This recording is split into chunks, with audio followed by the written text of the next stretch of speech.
Hello, ladies and gentlemen, and welcome to a weekend of racing here at Delta Racing League. We've got a special one for you tonight. It is going to be a one-off winter event. It is going to be the 3 hours of MisanO-Ho-Ho to kick off this Christmas holiday season. How's everybody doing tonight? Today, I'm used to streaming at night. It's 12:40 p.m. It's not tonight yet. Not, it's just barely afternoon. So how's everybody doing? Hope you're excited to see some racing right now. It is looking like a very, very packed field. We have 36 teams who have showed up, which I think rounds out to just shy of 50 drivers for 3 hours of racing. And here at Misano, that is definitely going to be interesting. A challenging track, even in a 1 hour sprint, mostly just because of how strict the track limits have gotten. It used to be a track that you could only be fast at if you were cutting just about every corner. And now the only way to be fast is to be very careful not to cut every corner, because you will get those drive-through penalties in very, very, very short amount of time. So that is going to be one of the things we're watching out for today. We're just wrapping up free practice right now. The last of the drivers are bringing their cars into the pits, making any adjustments they want to make before qualifying starts. In just a second here, we'll start our 20-minute qualifying session. I'll get the cameras over onto the track. Just waiting for the session to flip over now.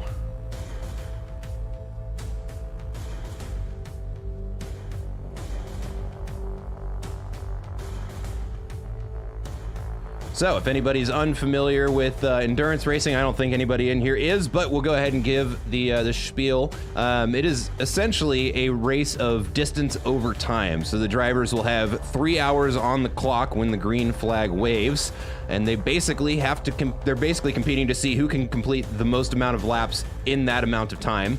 There will be a 50-minute stint limit, so the drivers have 50 minutes that they are allowed to be in the car by themselves before they have to bring it into the pit lane.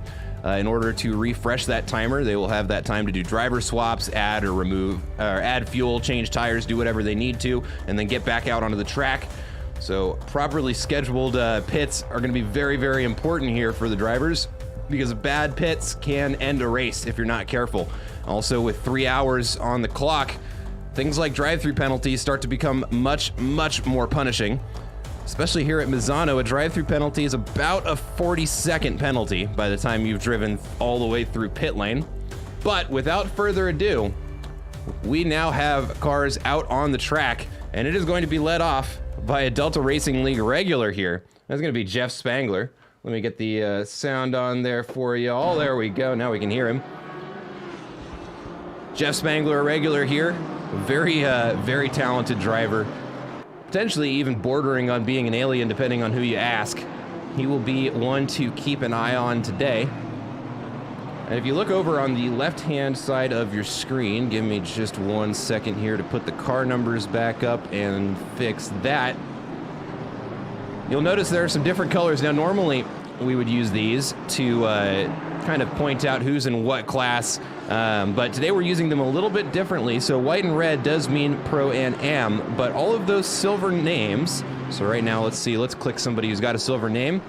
Number 96 car is soloing this entire 3 hour race. So if we're watching cars and you happen to notice that one of the car numbers over there on the left hand side is silver, we have identified the crazy people on the track.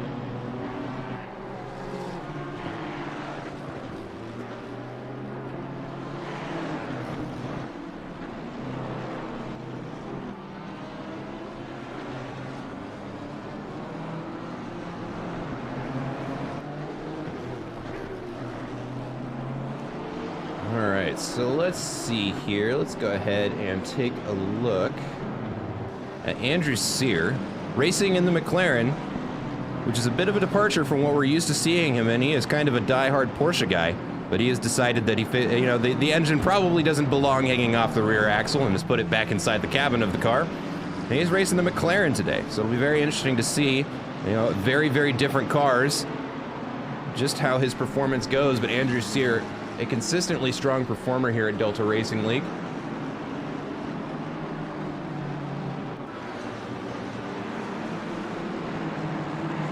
keep cycling through the names to keep an eye on. Matt Byrne is going to be another one of them.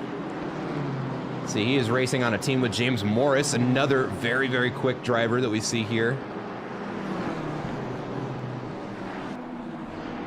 And he is part of the Schumi Racing Skins teams. They are fielding, let me see, I think it's 3 cars? No, 5 cars they're fielding today. And we have our first complete qualifying lap. It's going to come out of Jeff Spangler. So it's a 1:33.620, which is quickly snatched away by Radek Shula with a 1:33.552. And so we are now going to start to see where these paces are coming out. So let me get rid of the car number there, and let's just look at our personal bests over there. Start to get an idea of what the field is looking like. Let's take a look over at Radek Shula. Get him up on both cameras here. Give me 1 second here.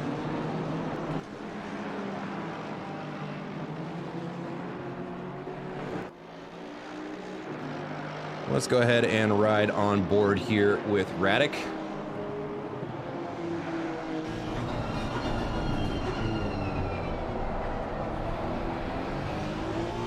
And just throwing up the Delta comparison here to Jeff Spangler in 2nd place. We start to see Jeff actually a little bit quicker at Sector 1, although not by much. There's only just a hair over or under a 1/10 of a second separating these two drivers. Hard into the braking zone, now just 3 corners to go here.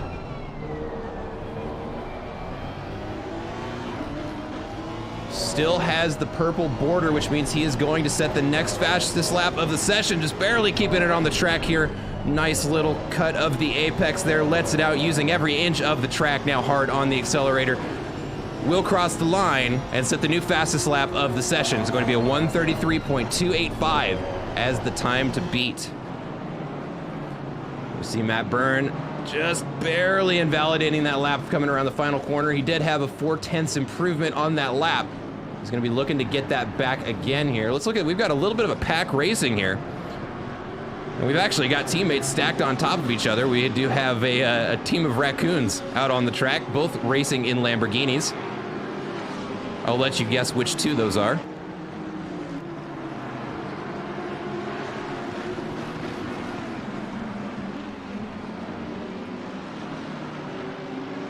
As a matter of fact, we might as well just kind of compare those 2 lap times. Let's see how the teammates stack up against one another. Let me find the other car here on the list. 21 and 22, if I'm not mistaken. Oops, that's the wrong one. There we go.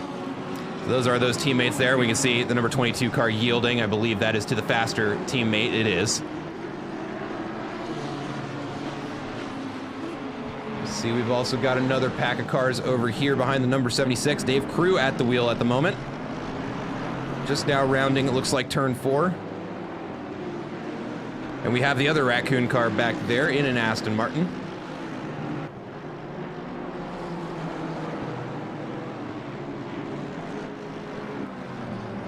Ooh, and we do have a yellow flag. Looks like Seeley Harvey there. Going for a bit of a, he's kind of just exploring the track, really. Taking this opportunity to just kind of see the sights, enjoy the beach over on the side. Kind of take a load off before the actual race starts here. Max Baumgarten on camera here. Ooh! With an AMG that wanted to go a little faster around that corner than he did.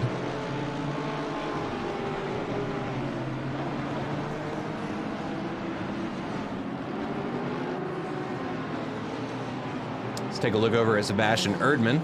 Just a little bit ahead of that pack of cars we were just watching. Currently green on the Delta, about a half second up on his previous lap, which would be enough for several places improvement. Currently sitting in P12 would definitely get him in the top 10.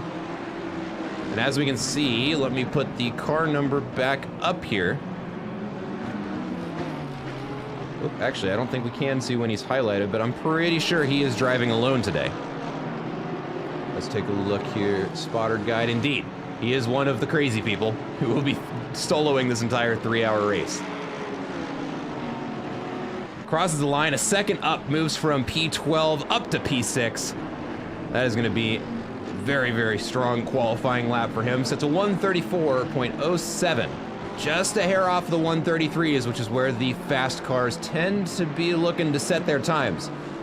Definitely a name we'll be keeping our eye out for once the race gets going.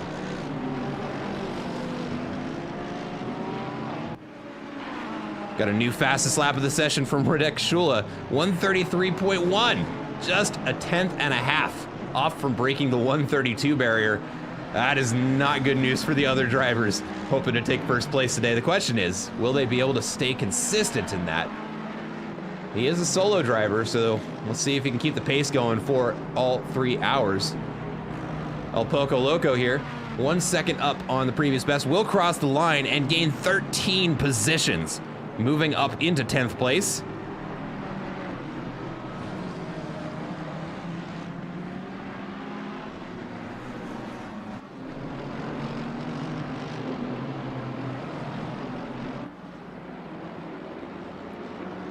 There's a rarely seen Bentley on the track today. As a matter of fact, let's go ahead and take a look at the manufacturer split here. Just to take a look at what all is on track. We do have a good spread today. And a little bit of everything out there.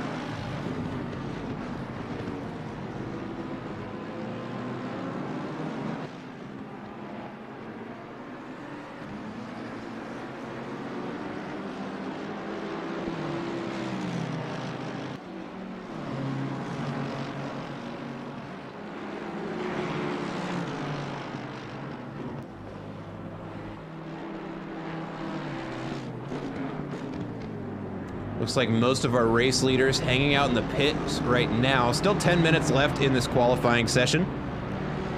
Maybe making some adjustments, try and squeeze out as much time as they can. If we take a look at those top times here, give me 1 second. We'll look at their session best relative here, just to show you how close the grid really is. There is only a second between first and 8th place.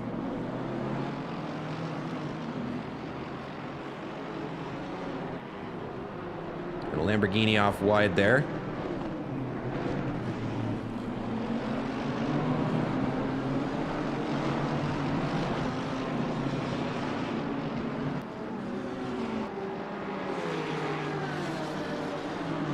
Ben Burchett just narrowly hanging on to a green Delta there. Nice cut of the corner there. Let's see if he can find some speed here.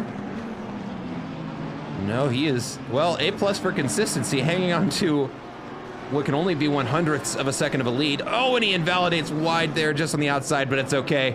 He's coming in to pit anyways. Ooh, a little bit of a spicy entry there. Good to get that practice out of the way now.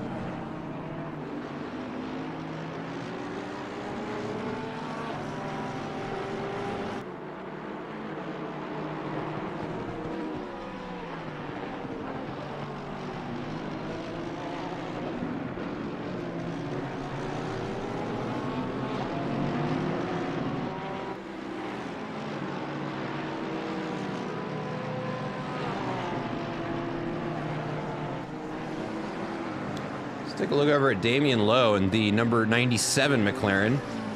Currently 0.2 of a second up on their personal best, and getting chased down by Jeff Spangler. Not the Honda you want to see behind you while you're trying to qualify, but he runs it off wide anyways. That will, oh no, he actually, nope, excuse me, hung on to the lap.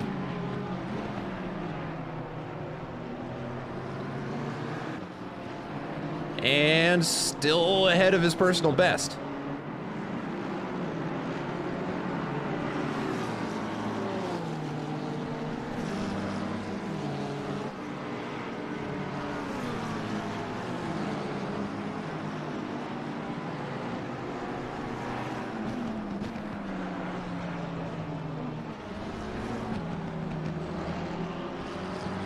Steve Morgan currently sitting in P3. What are the temps? Right now we're looking at 23 degrees, both ambient and on track. No rain projected in the forecast.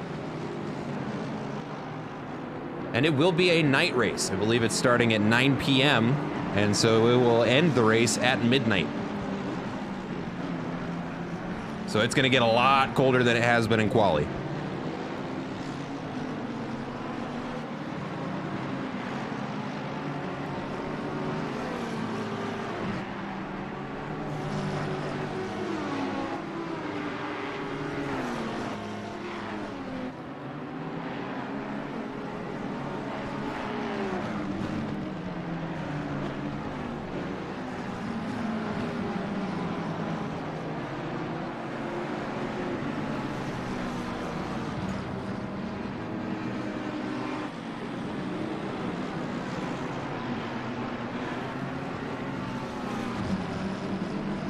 Yes, Rautsalainen in 16th at the moment.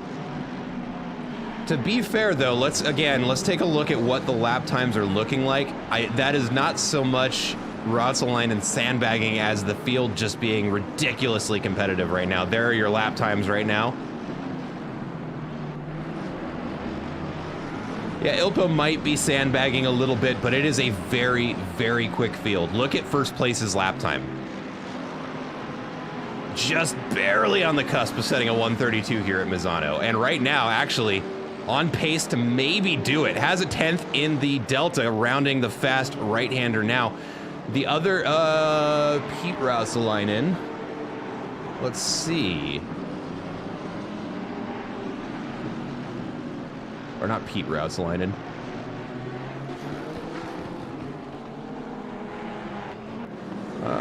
Spotter guide might not be qualifying. Let's see here.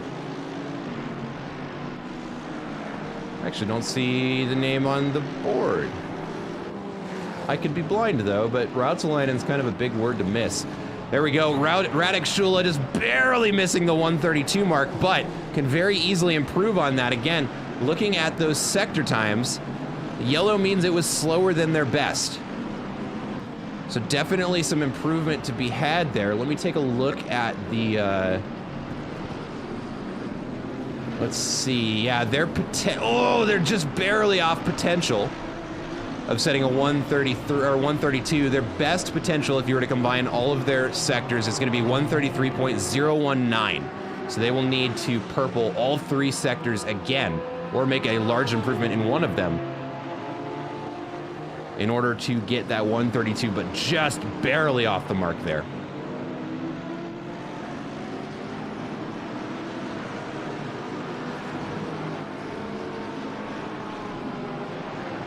See, we got a yellow flag there. Dan Schneider just a little bit off track. And a nice holiday-themed Ferrari. You'll love to see it.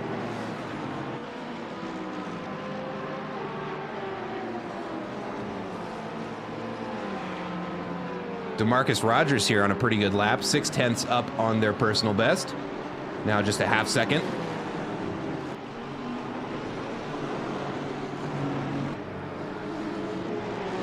There are multiple Rautsalainens. There's Pete and Ilpo. I don't see Pete, though.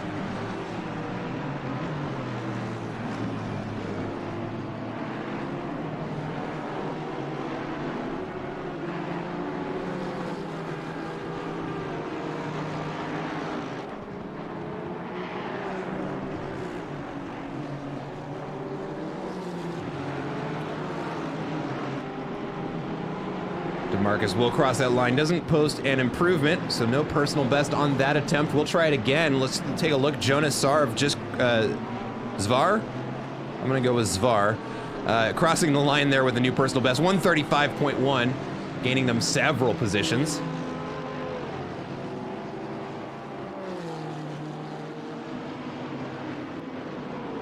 Oh, and there's almost contact there.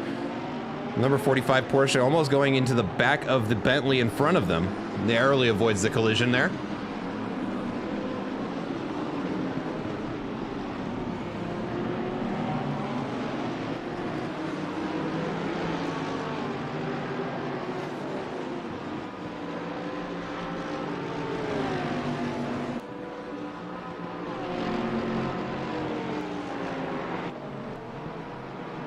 Take a look here at second place, Jeff Spangler. It looks like just, where is he at? Was that turn 2? It was. So just starting a new lap here. Has some work to do. In order to get first place, we're gonna need to see at least a 4/10 improvement. And it's not necessarily a question of whether or not he has it in him. It's can he get it all stuck down on the same lap? Again, look at the lap, or the sector comparisons here. Well, that's on last lap. Let me pull up fastest lap here. There we go. That is where Jeff needs to make improvements in order to take first place.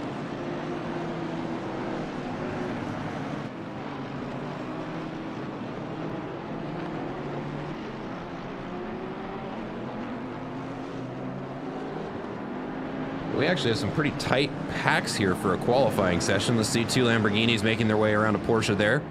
Number 17, Ben Burchett at the wheel, is going to run off quite a bit wide. Was that Hanky the Christmas poo on the Ferrari? I wasn't paying close enough attention, but I need to know the answer. It sure was.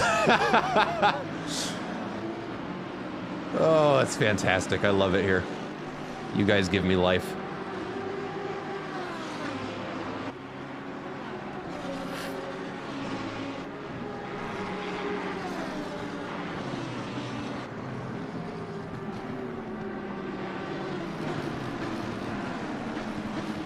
Less than a minute left in qualifying, and we will have our starting grid decided here. Drivers just have maybe another lap or two to get their personal bests in. Andy Mayer taking advantage of that time, really pushing everything he can out of the Ferrari, has a 0.2 improvement, and will cross the line with it, displacing Matt Byrne from 4th place and taking it for himself. And that is going to end his qualifying session.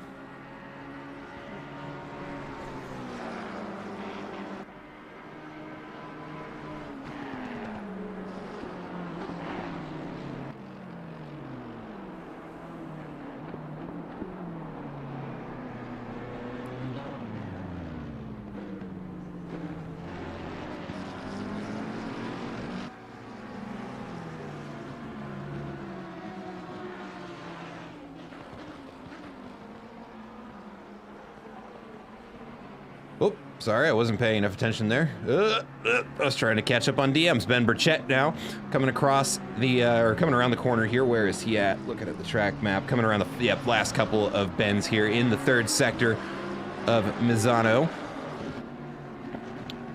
And the timer has hit 0, so now we are just waiting for the final couple of drivers here to cross the line and finish their laps.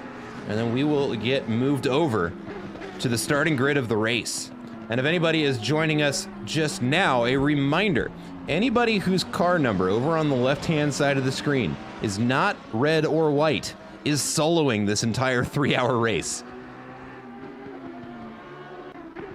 Ben Burchett is among them, coming around the final corner. He will PB on his final lap. Oh, he just loses it in the last corner, and the Delta turns red, and he crosses the line to end this qualifying session. Let's go ahead and take, oh, actually, I'm not going to do that because I have learned that if I click things while it's switching sessions, it gets very unhappy with me. But let's go ahead and take a look. I can't look at, there we go. All right, there is our starting grid. Got Rob Shula up there, or Radek Shula in 1st place, followed by Steve Morgan in 2nd, Jeff Spangler in 3rd, Andy Mayer in 4th, Matt Byrne in P5, Dave Crew in P6, Sebastian Erdmann in P7, Saba, ooh, that's the number 87 car, is in 8th place. Let's see, Jostine Scheffer in 9th, and the number 45 car in 10th. I'm going to apologize to everybody right now. I am terrible at last names, and there's a lot of our European drivers in the Delta Racing League that have showed up for today, and I have... well, my American is showing, and I'm bad at pronouncing complicated words. So I apologize if I butcher your name or call you by car number. Feel free to reach out to me in the Discord during the race, and I will correct it if you can send me a pronunciation. But before we get too far ahead of ourselves, let's take this opportunity just to do a little bit of a grid walk, since most of the cars here have decided to make custom liveries. Come on, there we go.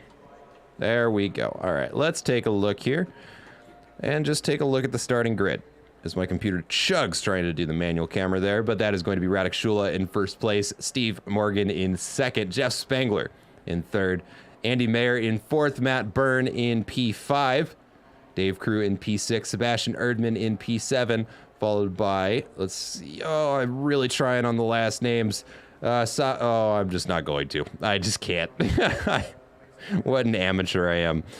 But look at some of these skins. Like that Porsche. I like that Porsche. Looks like we do have one there that didn't quite get the livery in. We see the first raccoon car there. It's going to be the Aston Martin out in front. The number 64 Aston Martin. Whoop, camera getting bumped around a little bit there.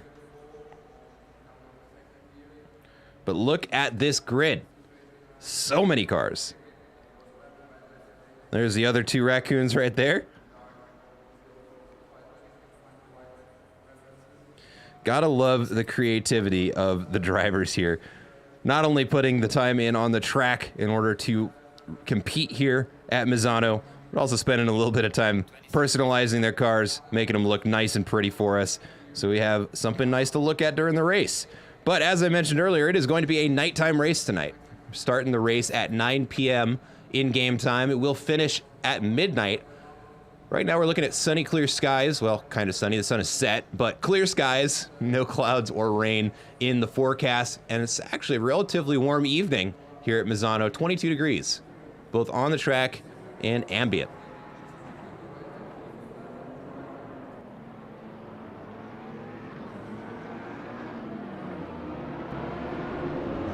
Oh no! We've got Routsalina in the chat saying, you guys ever had that feeling that you were supposed to be somewhere but not quite sure where? I have had that feeling, and I imagine it's for the same reason you're having that feeling.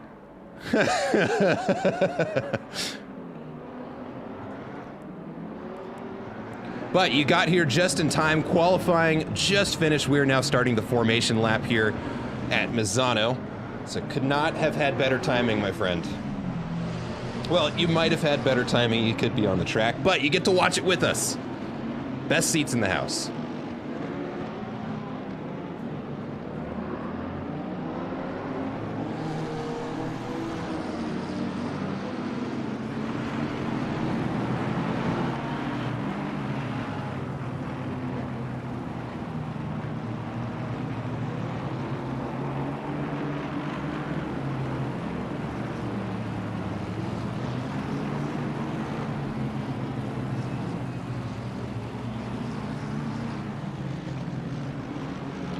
Show that anyways, never mind.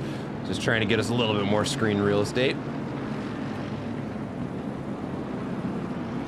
Look at that 37 car grid, ladies and gentlemen.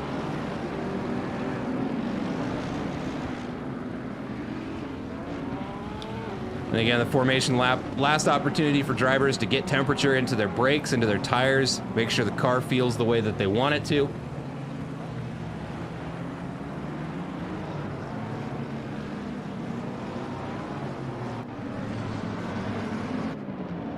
And look, I love those shots, those long shots of the straight where you can just see everybody on the field.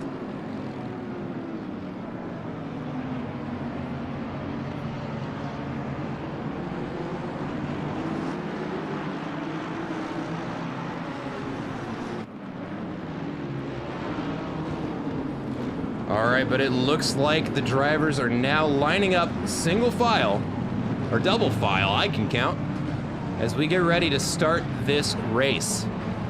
It's going to be led off again by Radek Shula out in front, Steve Morgan to his side, Jeff Spengler right behind him. So it is going to be an interesting start to this race.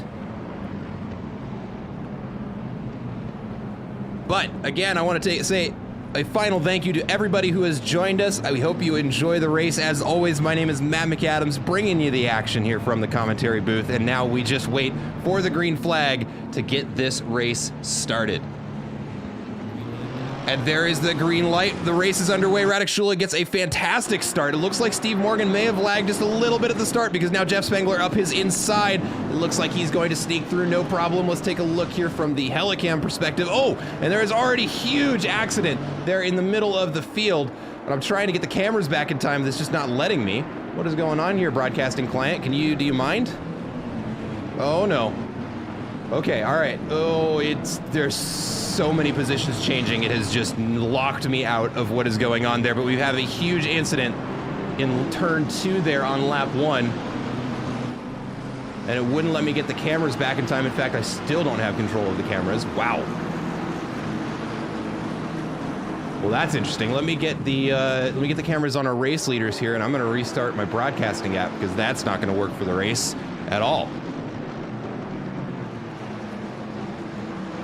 Little technical difficulty there, folks. I'm sorry about that right when the race starts, but give me just a moment. We got to stop and go 30 for speeding in pit lane already to the 132 car.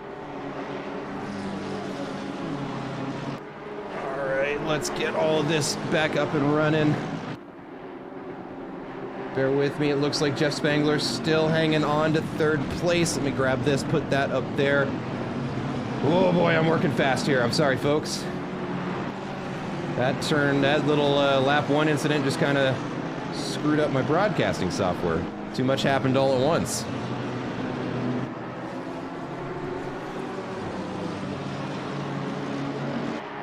There's our leaderboard. There's our driver. Okay, that's fixed. All right, we're back in business. All right, let's get back to the race. Ilpo Rausselainen here, chasing down Rafael Pereira. Currently battling it out for 12th place. We've got battles to be seen all over the track. In fact, let me get the race gaps up so you guys can see that. I'm having to reset everything on the fly here. Bear with me, folks. There we go. Casagina picks up a position there, makes his way around the number 26 car for a position.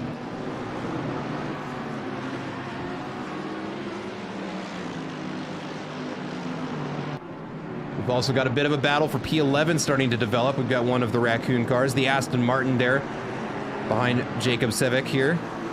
The number 132 car gets a warning for, oh, that's right, they have got that stop and go 30 to serve. You know, at least it's early in the race. Just kind of get it out of their system. An update here on race leader Radek Shula. He is starting to pull a bit of a gap there. You can see the distance there between first and second place is beginning to grow. Steve Morgan trying to catch up to him, but that 2.5 second gap is not getting any smaller, actually, as I watch 3/10 come right off of it. But he's going to be chased down there by Jeff Spangler. And there's also a closely contested battle there for 5th by Matt Byrne.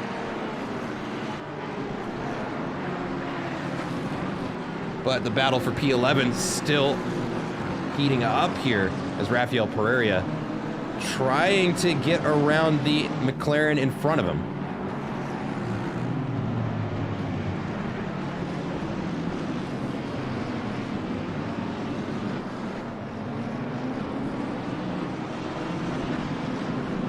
There's a good shot of the grid, still nice and packed. Let's go ahead and ride on board here.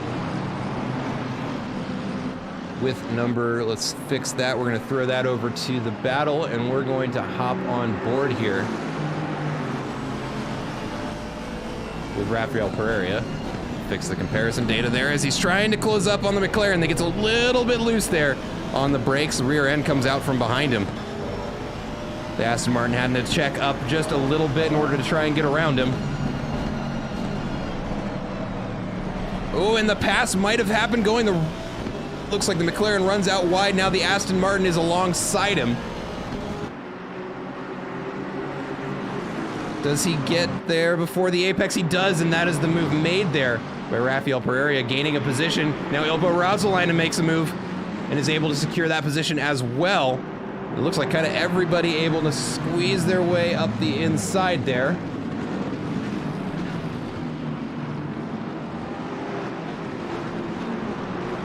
That's a great move there by Rafael. Now it looks like the battle is between Ilpo Rausselainen and Alper Patan. We also have quite the string of cars here behind I'm Not Jimmy. There we can see one of the Schumi Skins AMGs trying to make a move there on the inside. Runs out of room to make it happen. Going to slot in behind Jacob Sevic.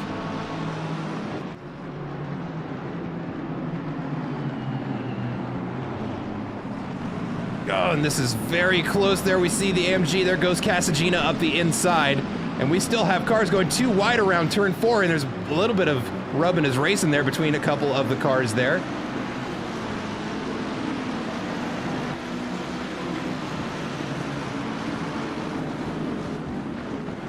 Whoops, I meant to go back a car. There we go. Oh! These drivers not pulling any punches right now. It is close racing out there already. We're not even, well, we're just About to hit the 6-minute mark. Things are getting insane.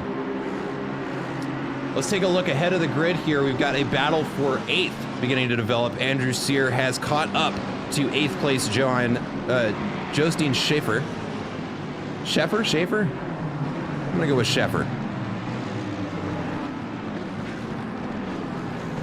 Ooh, and he runs out wide, and that's gonna open the door there to Andrew Sear for an easy pass on the inside.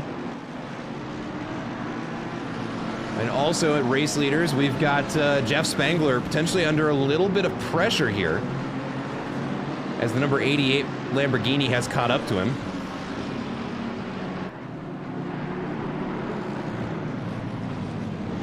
We see Matt Byrne just behind him there.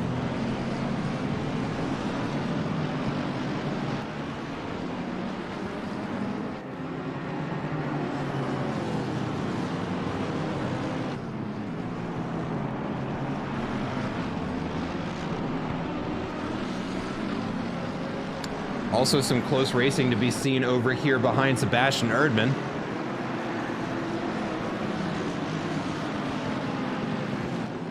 Between him and I'm Not Jimmy. Try and throw both names up there for you.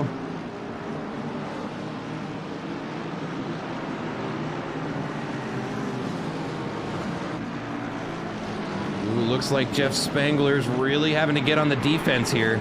Or excuse me, really starting to put on the offense on Steve Morgan. And on the other camera, it looks like the McLaren trying to get a run on Sebastian Erdmann. They are wheel to wheel going around the fast right-hander. They'll go too wide. The inside line there, advantageous for Sebastian. Doesn't have to let off the throttle. He can keep his foot planted, but the McLaren is staying close to him. So is I'm Not Jimmy.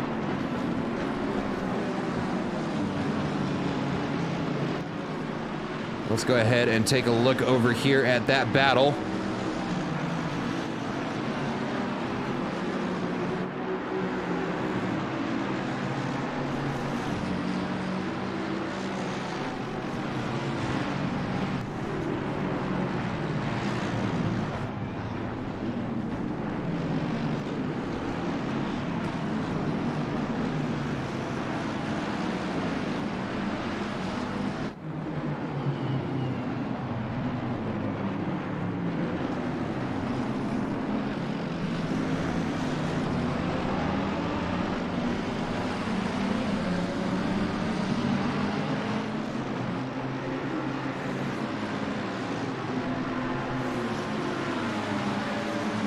Jeff Spangler and Steve Morgan starting to get close again. Update in the chat from one of our teams. 2 laps down due to driver swap issues, and we still crashed during driver swaps. This is going to be interesting. Oh no.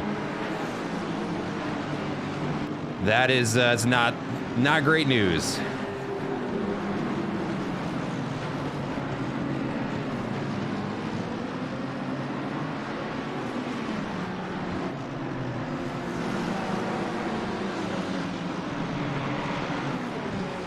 Right now we are watching the battle for second place here behind Steve Morgan. Jeff Spangler really starting to apply the pressure. He's staying inside that half-second gap, which definitely puts him in striking distance here at Misano.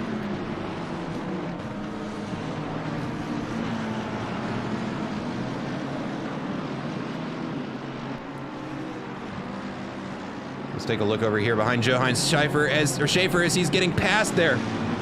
A great move on the outside there by El Poco Loco. Makes the move happen there, just catching that one on camera. It looks like we had a bit of an incident back here with Jacob Sevic losing several positions there. Looks like he drops back 4 positions. Let's take a look at maybe another pass getting ready to happen just as we get there. I'm Not Jimmy on the inside gets taken by Nigel Tarrin. Just overcooked it a little bit there into turn 4. That was enough for a position lost. We've also got Casagina looking to make another pass here up the grid. Let's take a look at how he's doing so far. Again, Casagina, one of, if not the most accomplished driver here at Delta Racing League, is go ahead, leaving us with no questions as to why, I might say that. Let's look at the position delta here. Up 17 positions already. We've got a couple of other drivers who have made some pretty substantial improvements there. Sebastian Erdmann, one of them. Nigel Tarrant, another, with double-digit improvements so far. Interestingly enough, though, the top 7 drivers, no motion in at all in their positions, which is definitely interesting to see. Casagino looking to take another position here on the BMW of Johann Schäfer. Or Schäfer. God, I'm bad at names. I'm sorry, everybody. I'm trying my best. Last names are hard.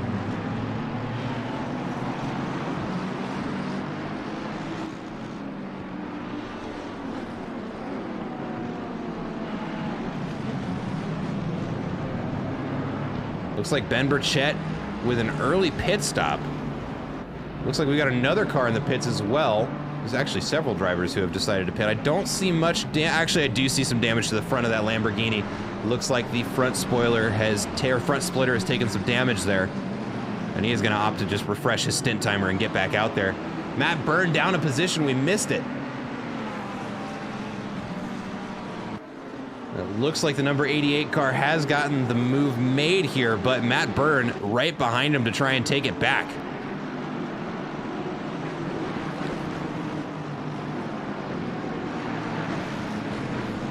Oh, and it looks like he's just going to take it with a nice move up the inside there. And we can see number 88 not happy, hits him with the blinkers.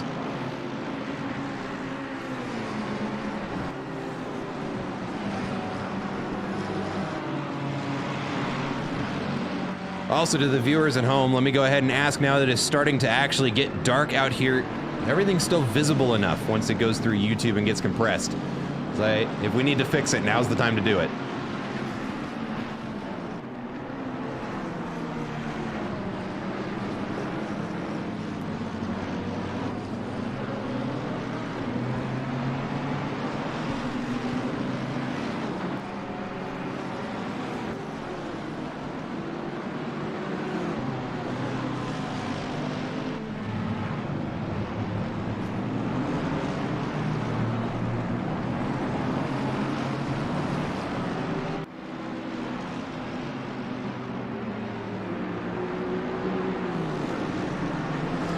Go McLaren. Let's see who has more legs down the straights between the BMW and the McLaren.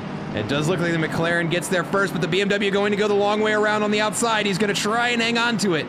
There's just no way to do it in that corner, though, and the McLaren gets the move made.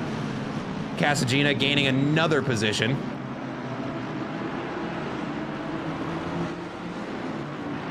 Oh, we saw it there. Just barely missed it. AMG gets out a little sideways there and loses a position there to Dave Crew on the inside.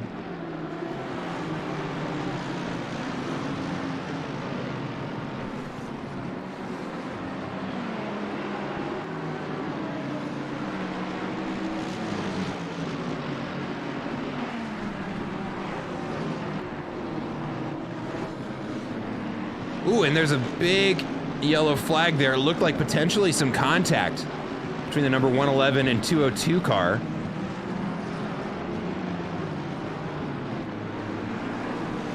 It looks like they are back out on track now. We'll see if any of them have to pit as a result of damage.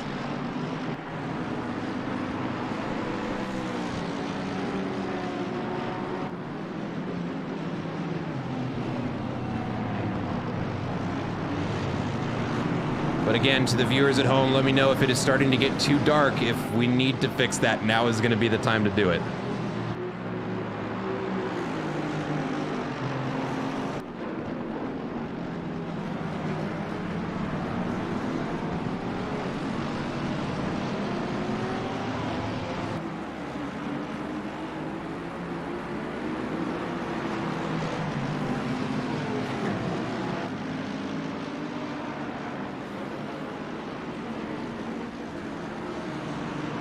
Well, it looks like Jeff Spangler is starting to catch up to Steve Morgan again.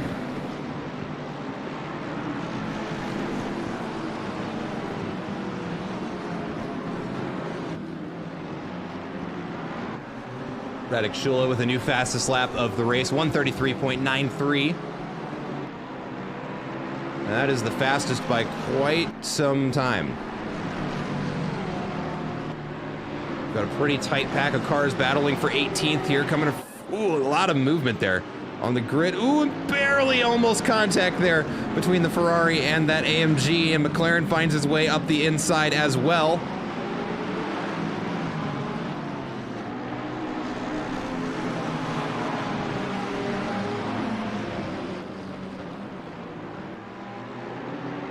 Oh, and it is very close for these guys here. Oh, and the first drive-through for track limits is been handed out. Oh, and it looks like that may have... Okay, there's a lot of things going on with the penalties right now. We'll figure out what it actually is here in a little bit.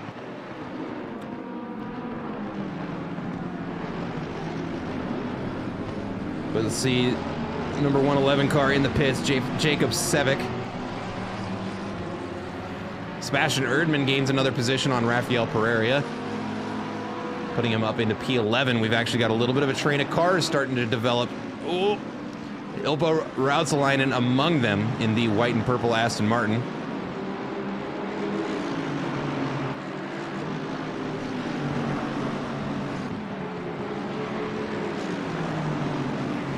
Benz DT, okay, I'm just getting an update there from race control. That was a test drive through there, which is why it was issued and then promptly cleared.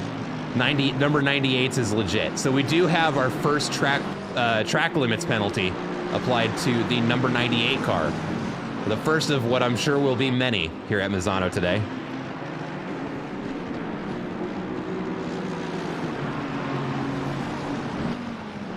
And it is unfortunately very easy to pick those up here at Misano. There are a couple corners where you can actually pick up more than one penalty in one corner.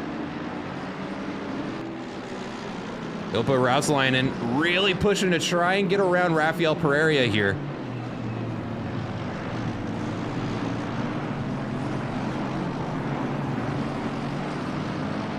And I'm going to go ahead and take us away from that because now it is Andrew Sear versus, well, I was going to say Andrew Sear versus Casagina.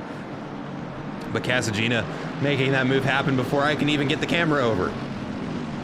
I'm Not Jimmy also looking to maybe make a pass here on the number 202 BMW, or sorry, 31 BMW out in front of him.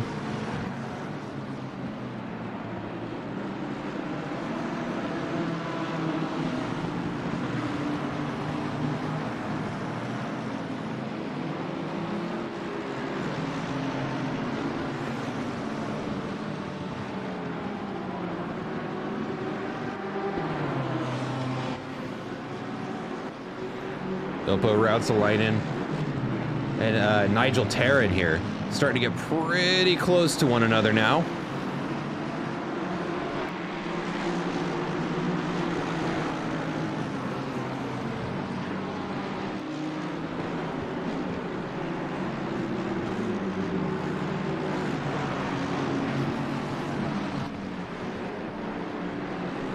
You know, while we're kind of watching this battle here, I want to take another, since we didn't get an opportunity to do it earlier, I want to take a look at that lap 1 incident. Because I'm sure it is only a matter of time until we have some of the reports for that coming in and penalties being handed out. Be very curious to see what it was that happened there.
All right, so here is another look at that lap 1 incident here, just looking at the replay. We can see it looks like a Lamborghini goes into the back of a car in front, and then just chaos ensues, although all things considered, it looks like most of the drivers just scattered rather than running into each other, although there was definitely some carnage to be seen there. Not the worst early race collision that I've ever seen, but definitely not how you want to start an endurance race.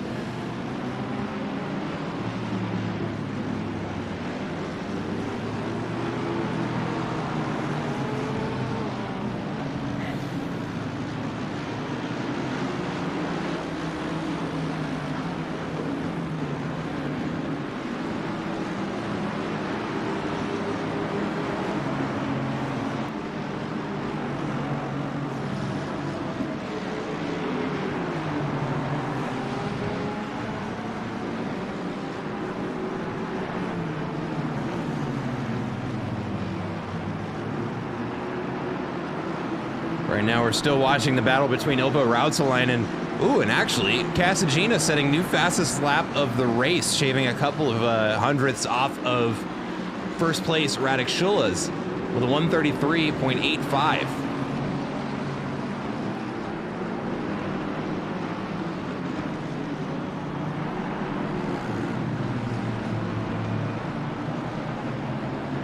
And again, a reminder for anybody who may have missed it, the fact that Ilpo Rautsalainen's got a silver car number means they will be racing this entire 3-hour race by themselves. They do not have teammates to back them up when they get tired, but let's take a look here at Sebastian Ehrmann and El Poco Loco as they are starting to get pretty close to one another. And it does look like Sebastian has been reeling him in this last lap and now looking to make a move.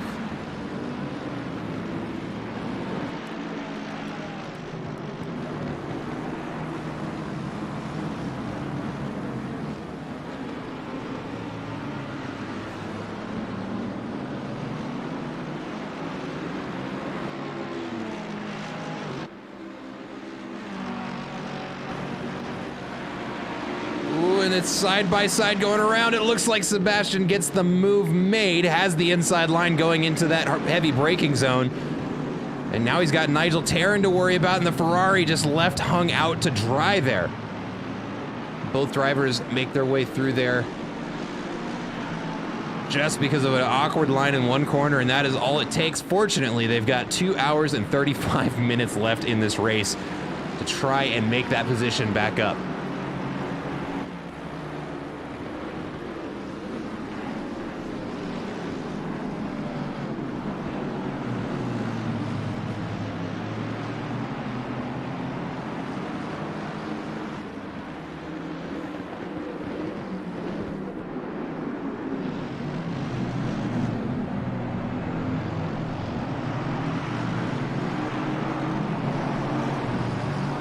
Go ahead and take this opportunity again just to look at that position delta, see where everybody has been moving. We'll take the gaps away for just a second.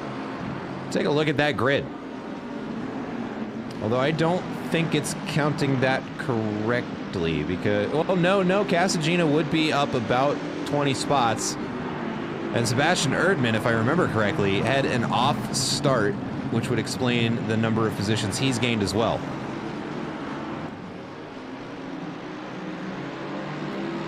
Let's throw those gaps back up and take a look over at Nigel Terran here. Slowly starting to reel in Sebastian Erdmann out in front. And another drive-through penalty handed out for track limits.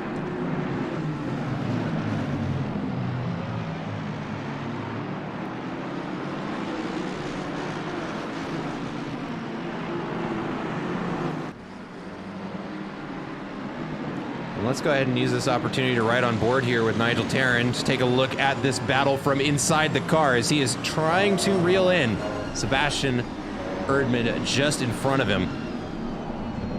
And I like riding on board, especially through these tight bits of Misano, because you can see just how close the drivers are having to get to each other from inside the car.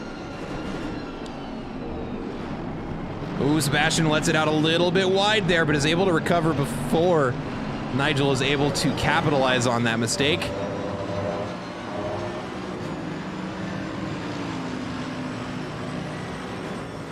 But it does look like Nigel has the legs. Oh, and there's contact. He goes for an ambitious move on the inside and is going to get spun around. And will now be facing the wall, unfortunately. That was an aggressive pass to be sure, and unfortunately he gets the butt end of it. We'll have to wait until traffic has gotten around him. It looks like he may have minimized the damage and only lost a few positions, though.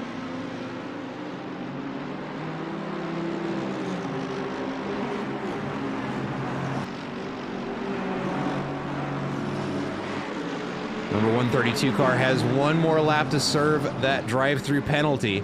Let's take a look a little bit farther back in the grid. Hugo Hogando and Damian Lowe getting pretty close to one another here. Rounding, it looks like the final bend. Is that where they're at? That's not where they're at. That was turn 4. Excuse me.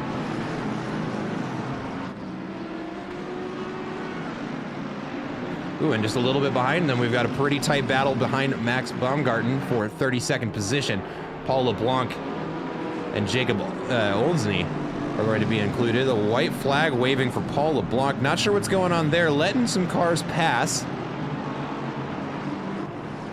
Not sure why, but those were definitely some intentional passes there. Let's get back over to Hugo and Damian here. Currently battling it out for 24th. Nigel Tarrin into the pits.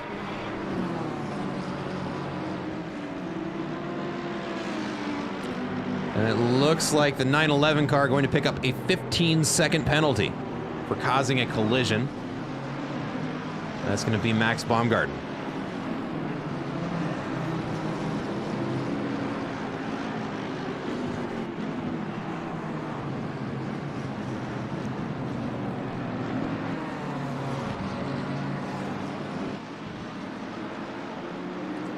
There we go. We can see on that last lap, Damian Lowe kind of starting to reel in Hugo Hogado, excuse me.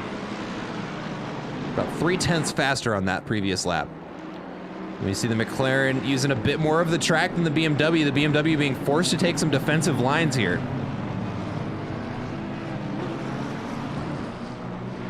Just trying to, ooh, that was a little inside for the McLaren. Yeah, we can see he's going to pay for that on the exit speed, and we can see the BMW gapping him a little bit there. But let's take a look up the field a little bit. El Poco Loco under some pressure again by Rafael Pereira.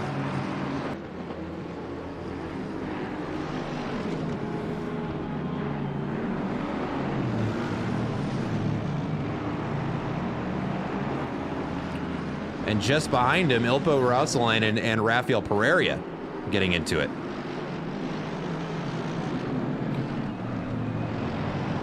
And actually, I can't even move the cameras fast enough here. Now we've got a battle amongst Titans here. Matt Byrne and Jeff Spangler duking it out. It looks like Matt Byrne has moved himself ahead of Jeff Spangler, sitting in P3 now, but it is going to be very narrow lead there. 1/10 between the two of them. They go side by side down the straight. Jeff Spangler having to slot in behind him.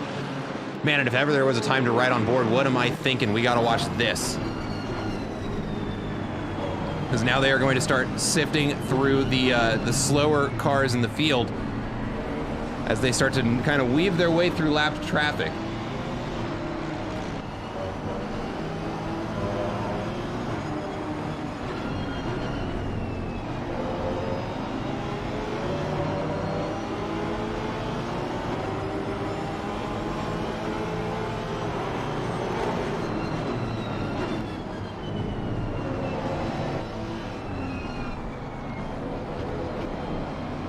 A little bit loose there for the BMW driver.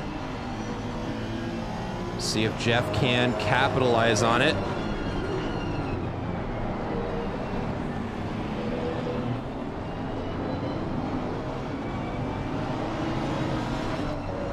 Ooh, that's very out wide there for Jeff, and that is going to allow Matt to kind of run away for a little bit. We'll see if those two catch up to one another, but we got to look back at this battle here because it is starting to heat up right now. We've got a 4-car battle for 11th.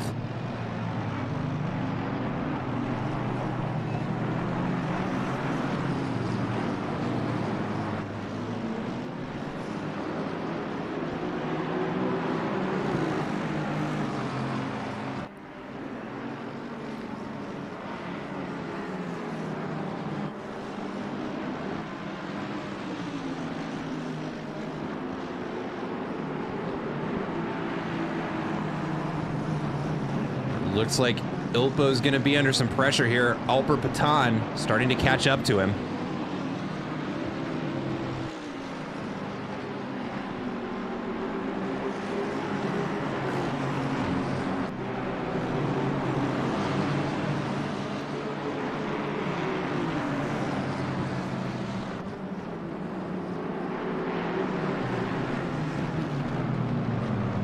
Actually, as we say that here, Dave Crew and Casagina starting to catch up to one another. And it looks like Matt Byrne and Jeff Spangler getting pretty close to one another as well. If it gets any closer than that, I will get it back over on the... Actually, you know what? I can just do this. What am I talking about? I'm going to watch them both. That is going to be Matt Byrne and Jeff Spangler there on your left.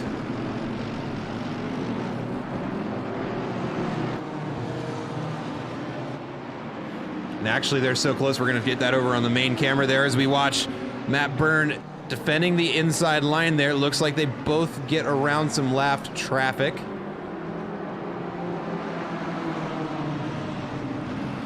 Jeff really applying the pressure here to Matt Byrne. We've got the 202 car now into the pits.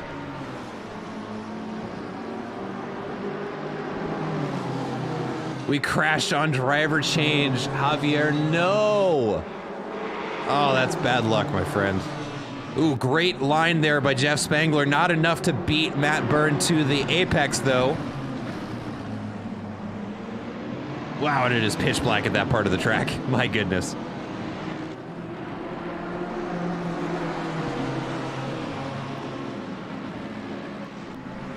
Well, let's talk about consistency here, because that is going to be a very important detail that we'll be paying attention to throughout these laps there. As we see the lap timings update there, we can see the comparisons. It does look like Matt Byrne just maybe a hair faster. At least over the last 3 laps, he's made 0.82 seconds of an improvement. And yeah, he is starting to pull away, Matt Byrne.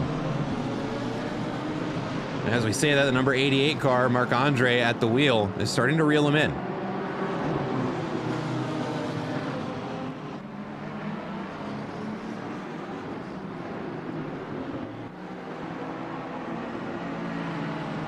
Steve Poe making a pass on Hugo Hogado, moving him up into 21st, and they actually trade it right back. Let's take a look at this battle between the two of them. Here we go, Steve Poe on the outside.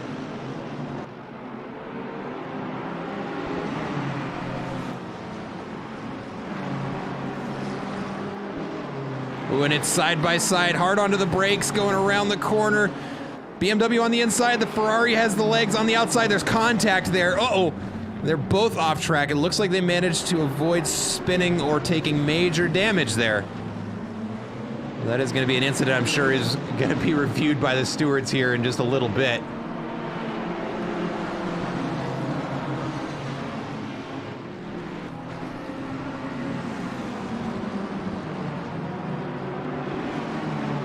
Let's take a look here. Dave Crew under some pressure here by John Casagina.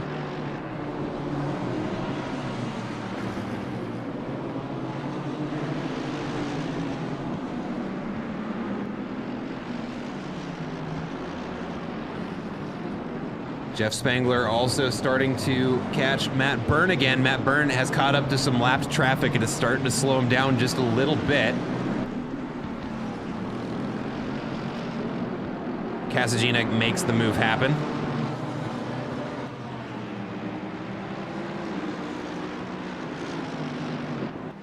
We got to look at these two again. This is the battle for third place.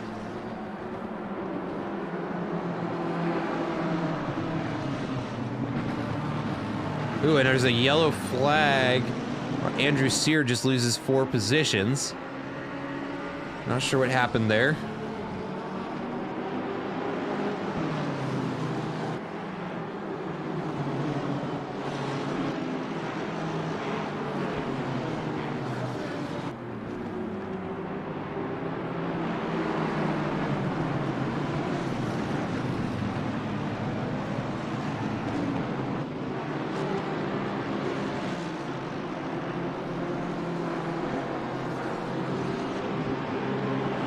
now into the final corner here.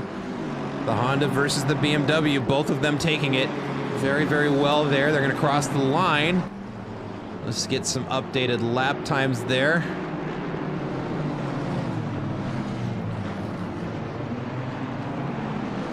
It did look like advantage Jeff Spangler on that previous lap. And we can see he is cinched up right behind him, looking for any way around. And he is just not finding it as a difficult part of the track to pass on.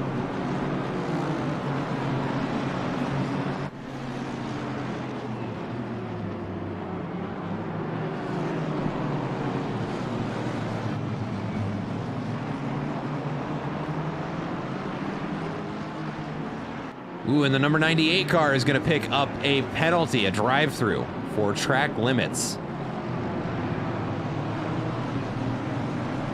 Number 98, that's going to be Jacob Olenzi.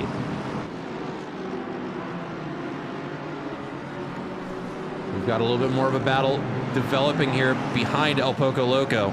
Ilpo Rautsalainen and Alper Patan have caught up and are now really starting to apply some pressure. And how is there not contact there between Ilpo and Alper? Somehow they managed to avoid running into one another, which you love to see, but that was very, very close.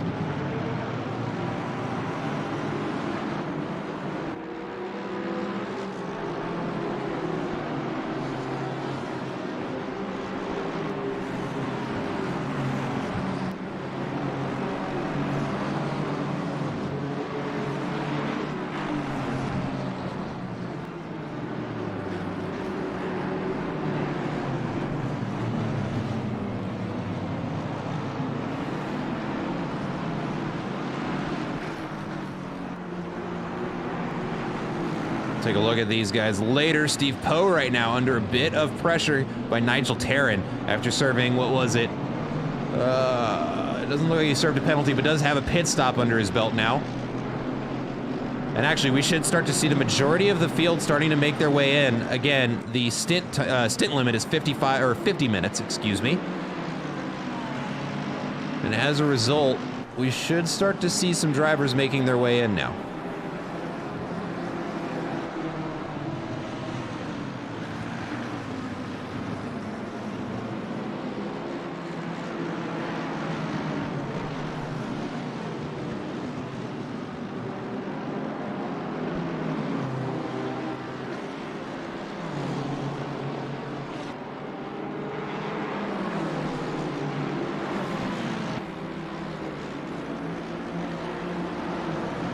This is going to be very close. Nigel Terran making his way up the outside. Will he brake later? It looks like he does, and makes the pass going the long way around, but the Ferrari's got an easily defensible spot there. Just got to get his nose in and get the power down. Can he do it? He does. Gets back out in front, and now it is a very tight pack between Hugo, Steve, and Nigel. Ooh, and was that contact just behind them that I just missed? There was contact between those two other cars. And that's going to leave Hugo and Steve to duke it out down the pit straight. It looks like Steve is just a little bit faster. Oh, and there's contact in the braking zone. This is just a brutal endurance race there. Hugo's shoved out to the outside. Steve Poe's going to make an easy way through that. We'll be interested to see what the stewards decide on that one. Let's take a look elsewhere here on the track. Oh, why did we look elsewhere on the track? There's huge accident there. It looks like one car goes into the back of the other, spins them around, and cues them up to get rammed by the number 33 car, which really just didn't have anywhere to go there.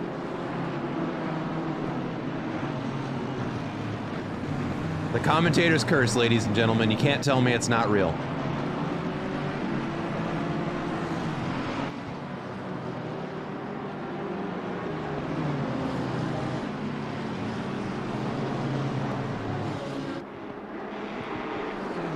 Joe Gorolini, or Gorolini. Joe Gorolini, I can do that. I can pronounce that last name. In the Pink Boy McLaren here, starting to have some traffic catch up to him, but running a pretty solid race so far. Honestly, if you haven't ended up on camera, it means you've had a drama-free race, and in endurance racing, that's not a bad thing. Let's take a look at the position delta of the field again. Joe having a good race, up 4 positions since race start. And he is not racing on his own, so teammates gonna be happy about that one. But we are beginning to have a bit of a train developing up at the start, or the front of the grid here. We'll open it up to Helicam. We've got 2 packs of cars that might merge into one for the battle for P3.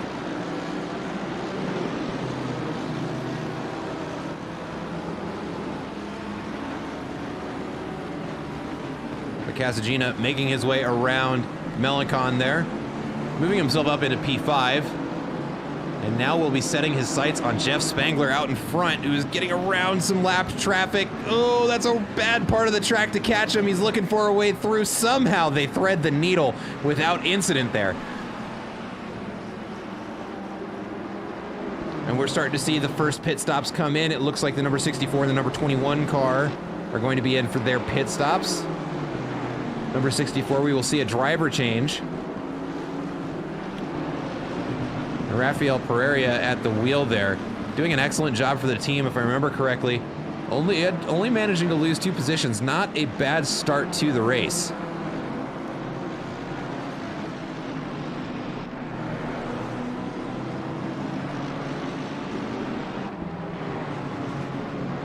Ooh, Jeff Spangler looks up the outside. Let's see if he can get there. It's closed off by Matt Byrne. They go for the switcheroo, and it doesn't work. Matt Byrne hangs on to 3rd place again, just by a hair. And Jeff Spangler has got to be starting to feel a little bit of impatience at this point. But both very, very competent, very seasoned drivers here at Delta Racing League. These are the 2 I was honestly hoping to see race against one another.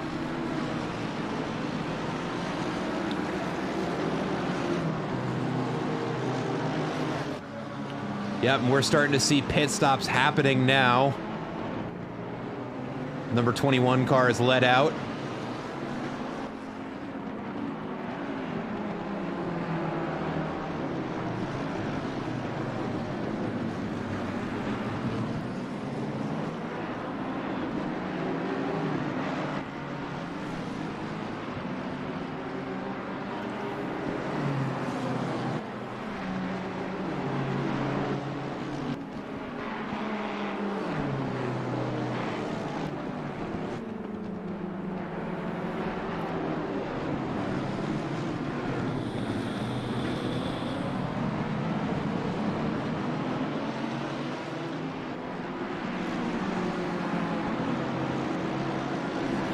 When it does look like Steve Morgan in 2nd place is going to be the first of our race leaders to go into the pits. I will be keeping an eye on that car. Let's see, where does it say he's going to come back out on the track? Hold on.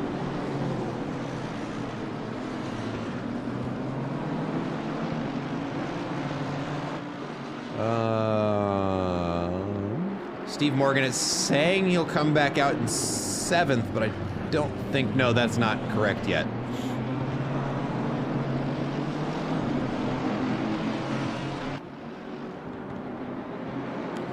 Jeff Spangler getting pretty close to Matt Byrne again, and he seems to catch him at this part of the track. Oh, and he goes for the inside. Oh, it's going to be very, very close between the 2 of them. We lose sight of Jeff as he makes the pass on the inside and gets out in front of Matt Byrne, who now has to worry about Casagina. Ooh, Matt Byrne goes for the move again, and there's contact. Both him and, oh, no, and there's big contact there with another AMG as well. Oh, just a little bit too aggressive there for everybody, and unfortunately, Jeff Spangler gets the worst of it now, making his way back up to the pack. Will almost certainly serve his pit stop now.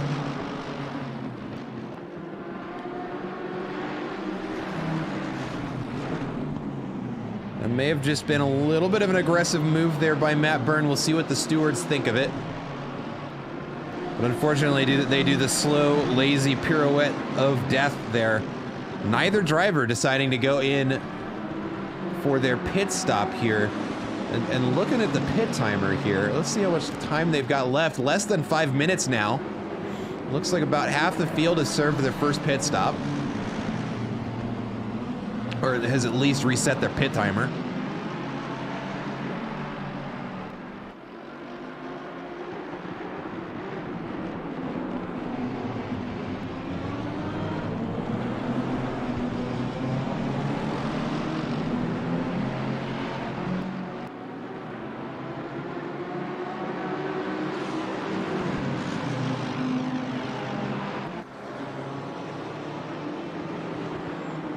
Sebastian Erdmann into the pits, as is Alper Patan now.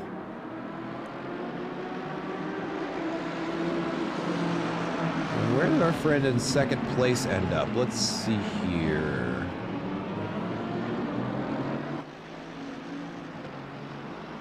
Currently sitting P13. It looks like teammate Tamaz has taken the wheel. 45 minutes left on that pit timer. Casagina really starting to apply the pressure to Matt Byrne here.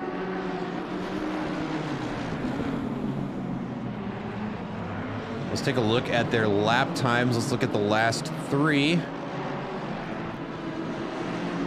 Ooh, and it is definitely advantage Casagina here as they both go into the pits at the same time.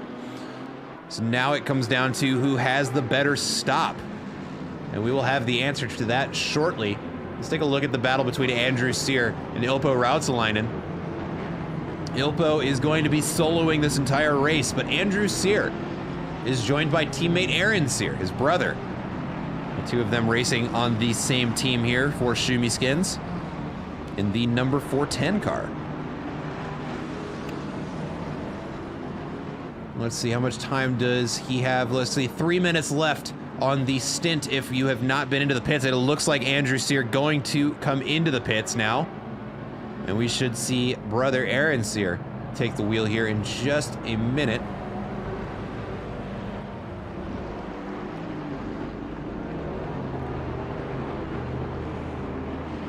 Right now, Arun in the number 45 car starting to apply some pressure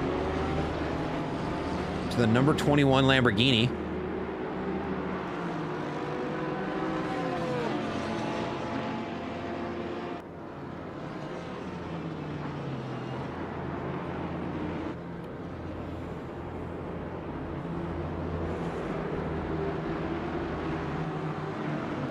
Oh, and unfortunately, loses the back end, gets Porsche just a little bit there.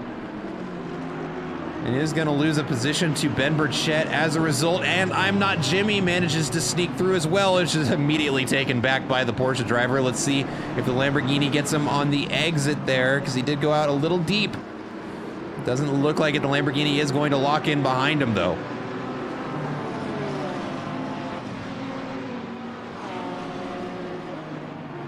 And an update on those two pit stops. It looks like Matt Byrne and Casagina have almost identical pit stops there.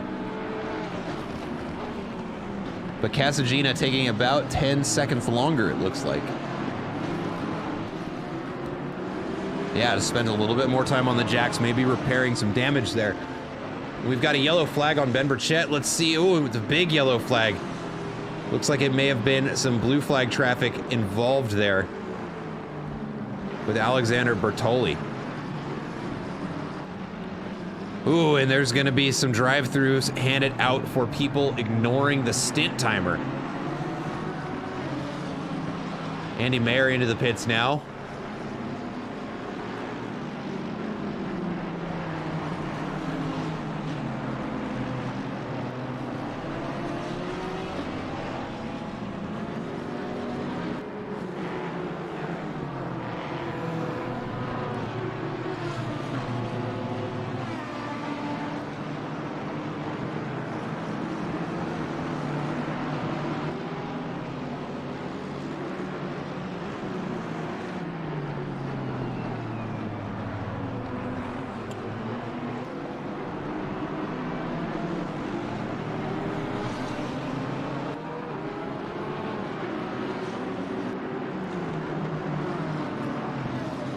Another stop and go 30 handed out for speeding in the pit lanes. Not a penalty you want to pick up.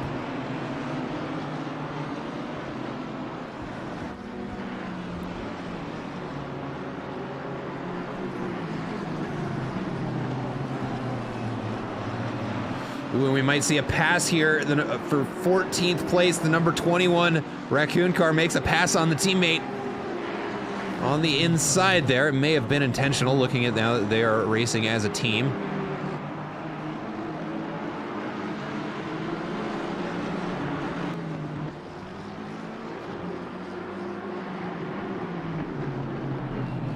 Ooh, but the Aston Martin starting to, ooh, actually, I was gonna say they were starting to catch up a little bit, but they run it a bit deep there into turn 4. Ooh, we've got a yellow flag for Jose Torres. Ooh, facing the wrong direction on the pit straight. That's not what you want to see.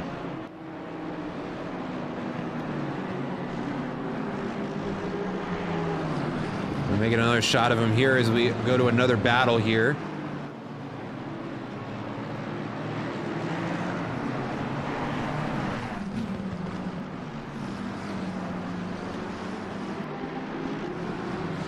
Here, Oliver Smith in the Pink Boy McLaren now, trading out with the teammate who's previously in chat.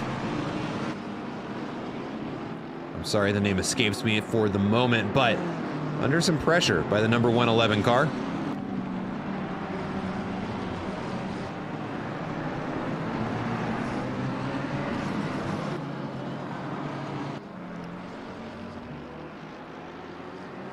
It was Giorgio Gorolini, who was previously at the wheel of this car, sorry.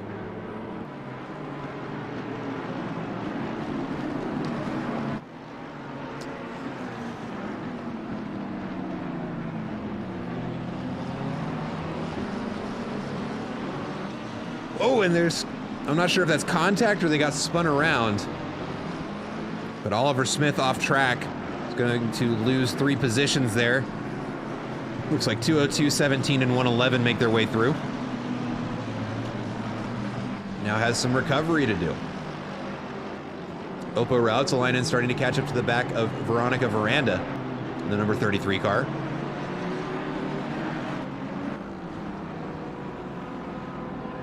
And that is going to be the teammate of El Poco Loco, so there's still the number 33 car battling it out with Ilpo Rautsalainen.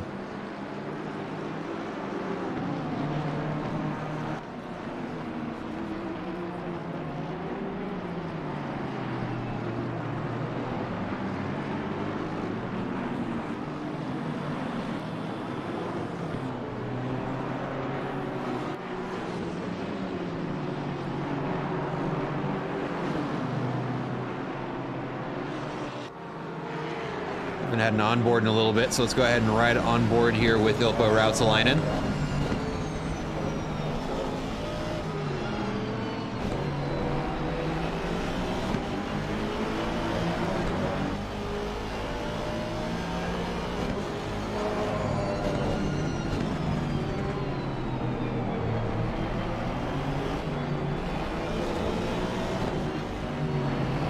Very close on the turn back in onto the pit straight here, as we can see, almost bumper to bumper as they race down this long, long straight.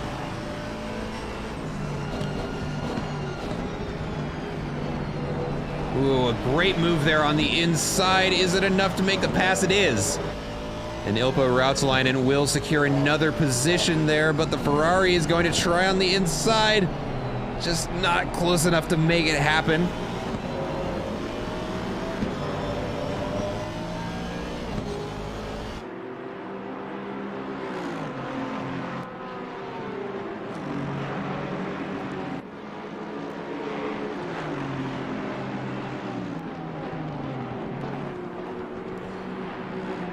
Veronica Veranda managing to kind of hang on to a 1 second gap there, maybe half seconds a little closer.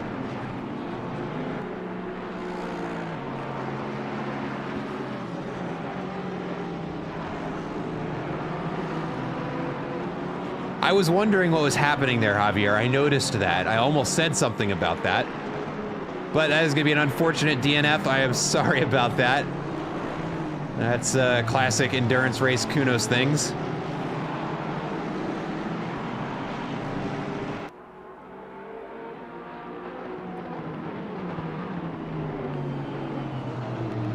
Ilpo Rautsalainen catching up to some lap traffic there. It's going to be the 911 car. Max Baumgarten at the wheel.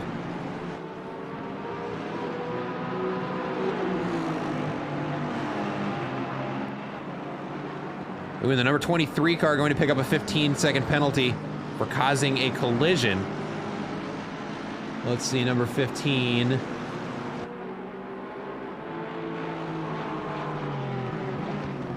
Why don't I see number 15? Oh, and there's contact there between 911 and Ilpo Rautsalainen. Ilpo not going to be happy about that one, loses 2 positions as a result.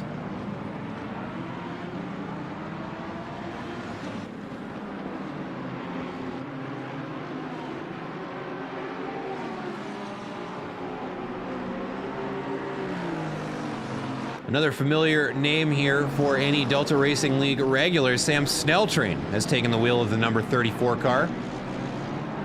He's going to be teammate for Jeff Spangler. Another very competent driver in the wheel. But Aaron Sear, who we were talking about earlier, teammate for Andrew Sear, the brothers, the dynamic duo of the number 410 car, starting to close the gap on Ilpo Rautsalainen after that incident just a few turns ago.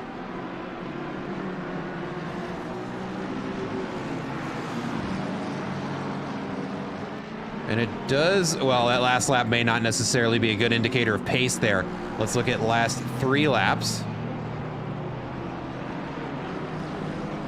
Yeah, that 11-second loss there on the previous lap really hurt Ilpo.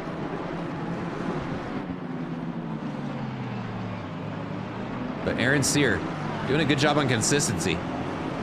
Slowly starting to bring that gap in.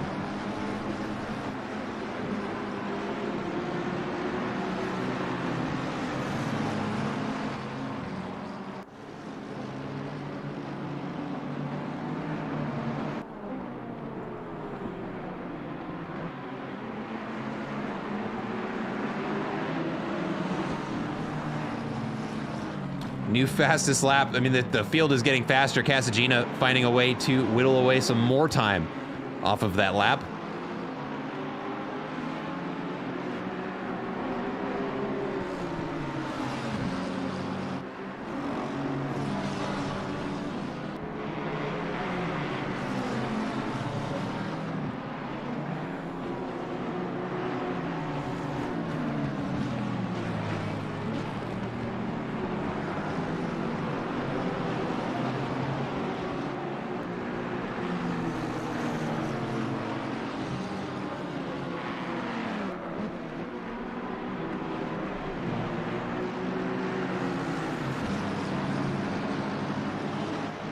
Let's take a look here behind Ben Burchett.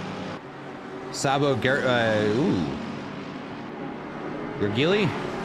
Oh boy, I don't know. The number 202 car starting to catch up to him pretty close here.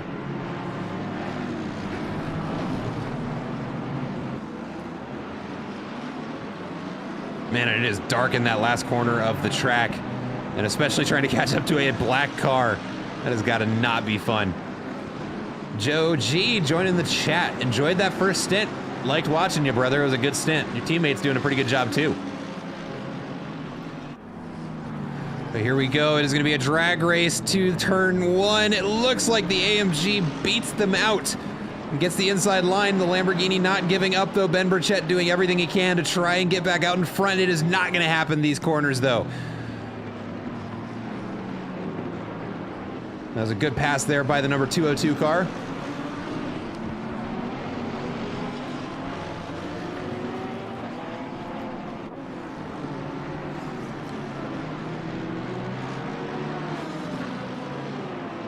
Casagina getting ready to make another pass potentially here on Andy Mayer. Ooh, and he's got the legs. And he beats him to the corner. And that is another position gained by Casagina, now sitting in P4. Started from the back of the pack.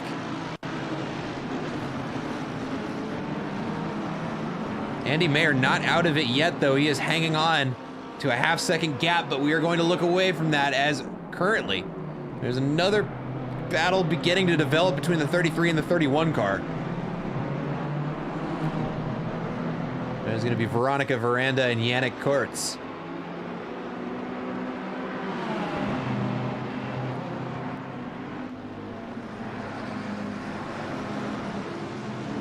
Ooh, and that's a good move made there by the BMW driver on the inside, but the Ferrari gets it on the switch back.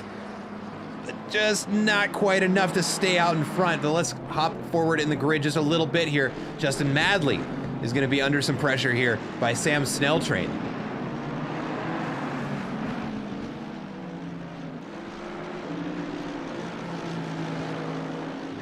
We will keep an eye on both battles here, because they are both very, very close.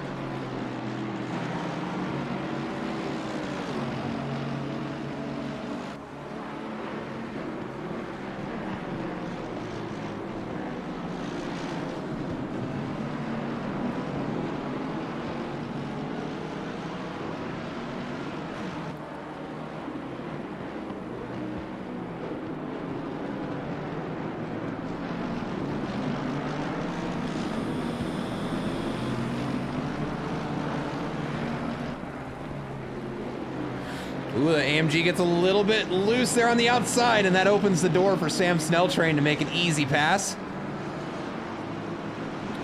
And that just goes to show just the slightest mistake is all that needs to be made in order for a move like that to happen.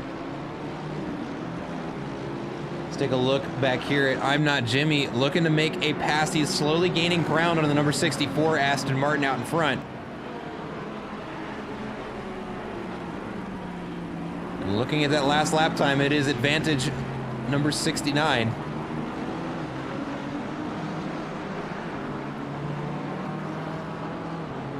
Ooh, and just behind them, we'll see if we can get there in time. It looks like the number 467 and number 111 are also getting pretty close to one another here. Number 125 clears a drive-through penalty. Ben Burchett into the pits.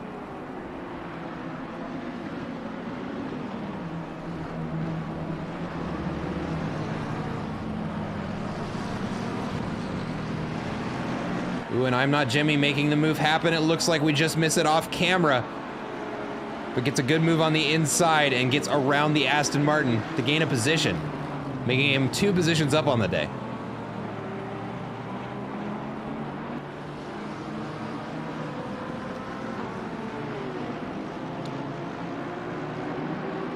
We do have a bit of a train starting to develop around P6. We've got 4 cars in contention for it.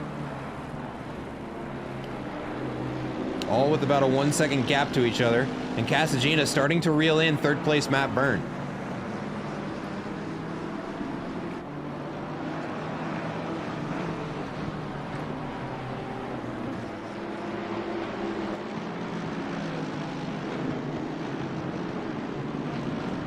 You see her over on your screen, Matt Byrne getting very close to some laps traffic. The Bentley there getting a little bit of a nudge out of the way.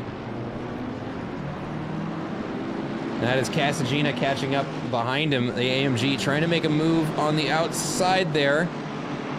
And it does look like that pass is going to be made. Now around the final bend goes Matt Byrne. And now Casagina is going to have to catch up to him.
Take a look a little bit farther back in the grid. Towards the end of the track here, it looked like that gap had actually gotten much smaller than it was, but I think a mistake out of the 111 car has opened that gap back up. So let's take a look at Sam Snelltrain as he is caught up to P6 and is going to be in striking distance here pretty soon. Ooh, a little bit of confusion there with some lapped traffic just off camera. Fortunately, it looks like it goes through incident-free. And Sam Snelltrain starting to reel in that AMG. Let's watch from on board.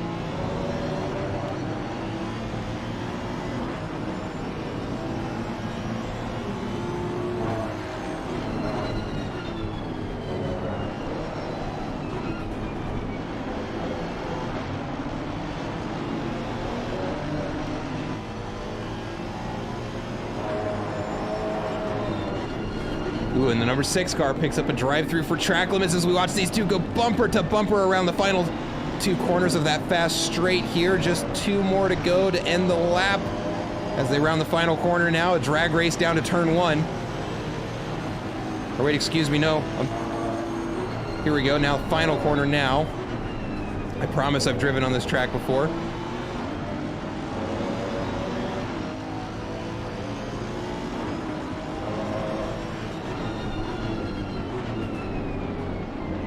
Still keeping it pretty close here.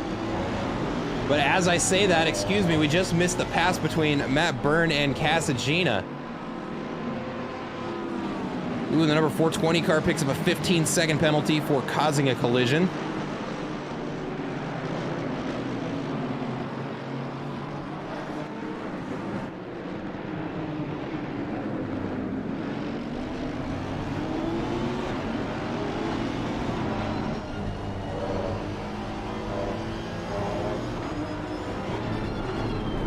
Let's actually take a look here at Sebastian Erdmann, who's starting to catch up to the car in front of him, Justin Madley. The 76 car going to be under some pressure. A battle of 2 AMGs here down the front straight.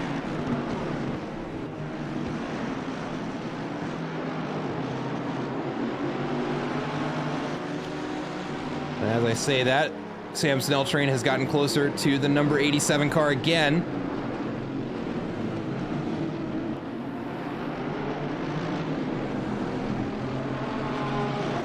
Just around turn 5 now, the straight, and he is going to be getting a draft, the Honda.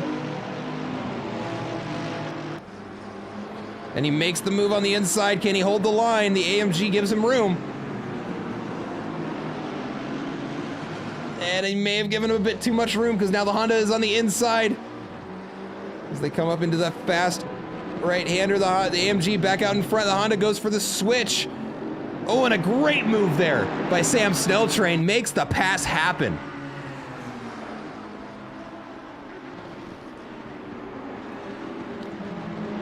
That is a beautiful move there by Sam Snelltrain. But just behind him, Justin Madley and Sebastian Erdmann are now starting to get into it. Actually, I think we're going to throw this up on the helicam here and move back a car. So we go, oh, and there's huge contact there between Sebastian Erdmann, and it looks like a blue flag car. Is not happy about it. That's gonna be the number 467 car currently in P21.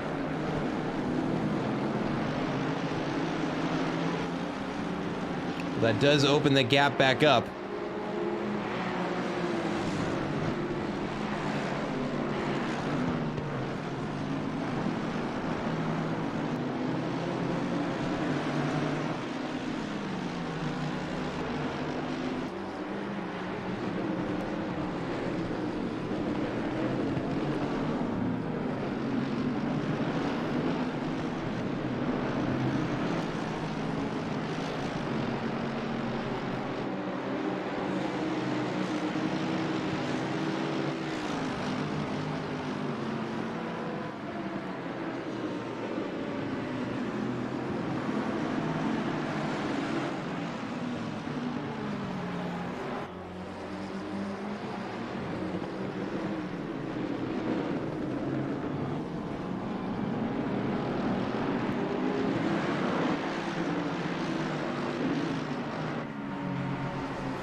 This pack of 4 cars we're watching, Sam Snelltrain in 6th.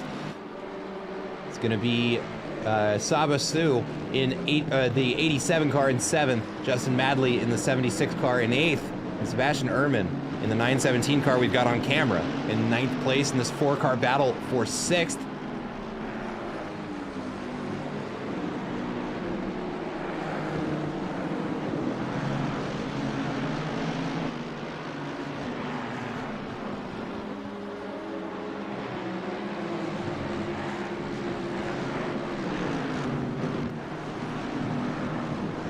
Justin Madley starting to catch up to the car in front.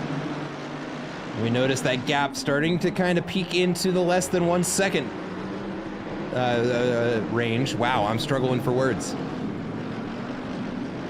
Not even 2 hours into this race. I have exhausted my vocabulary, apparently.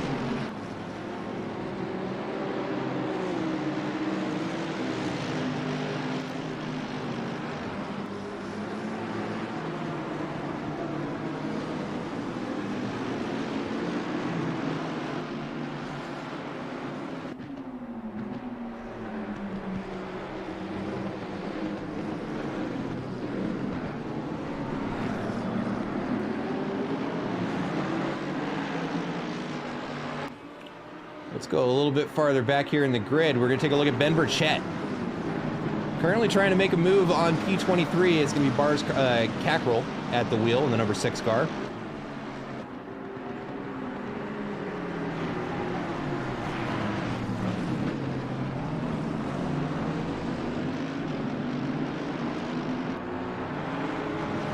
Ooh, we can see just how close he is getting there. Now a quarter second between the two cars. There's a very impatient McLaren behind him. There we go. The move made. Oh, and overshoots the corner a little bit. It's going to give it right back to the number 6 car.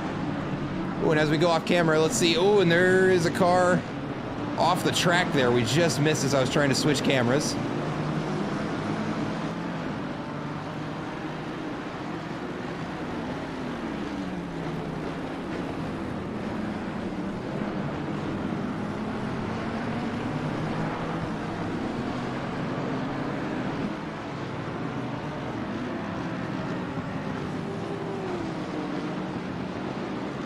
Opa Rautzelainen starting to make some moves here. Has caught back up to the number 33 car.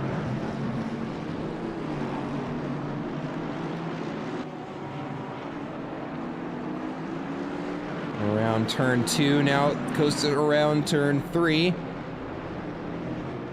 And there we go, we see the Ferrari out in front of them that he's trying to catch.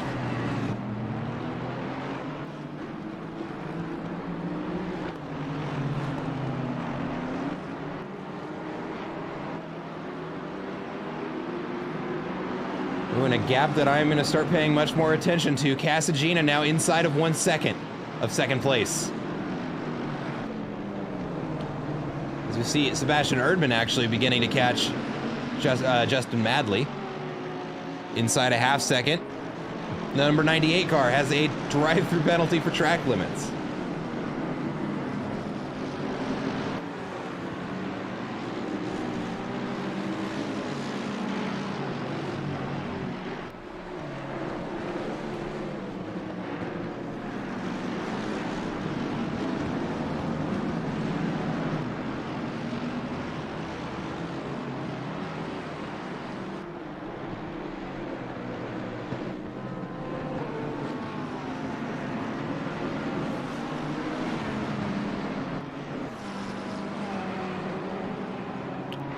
And there it is. Casagina has gotten inside of a half second of second place. Tomasz Malalewski on the defense here. And on the defense from a man who has already chewed up, what is that, 25 positions. Looking to make it 26. And Tomasz is the only one who can stop him. Ooh, update in the chat from one of our drivers. The wheel overheated. Ah, you hate to see it. And I like to remind people of this every opportunity I get. Anybody who doesn't, or anybody who says that sim racing is a bit sterile compared to real racing. There you go, mechanical failure, unpredicted. It happens. Just not quite the same way. Casagina starting to lose a little bit of ground, maybe a rough couple of corners there. The McLaren has the advantage through that part of the track. But there he is again, cinched right back up. We're gonna have to watch multiple battles at the same time again here. We're gonna watch Sebastian Erdmann here. On the other screen there, looks like he makes the pass on the outside there, now on the inside now, hangs on to it. And that is gonna be the move made by Sebastian Erdmann.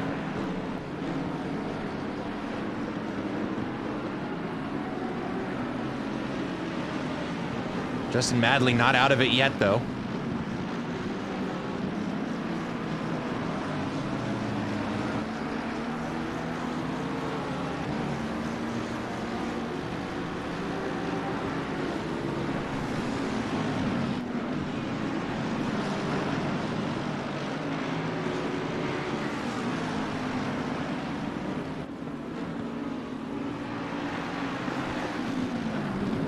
We are going to ride on board with Casagina here for a little bit,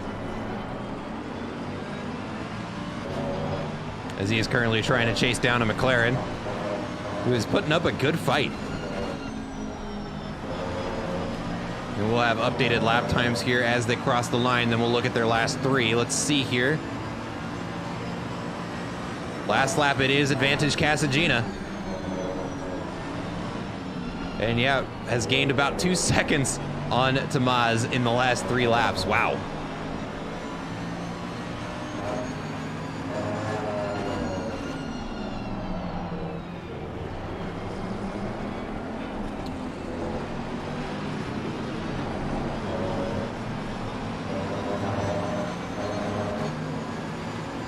These two have a lot of clean air to work with, no cars in front of them to be spoken of. So this is truly a battle between the two of them as we come into the hairpin now. The AMG makes a lunge a little bit on the inside and gains some ground. Now they're going to be almost wheel to wheel coming around this bend. It's going to be an awkward line for the AMG. Let's see if he gets the cut back in. He does! And the McLaren is left hung out to dry there. Great pass by Casagina. Moves himself up into 2nd place.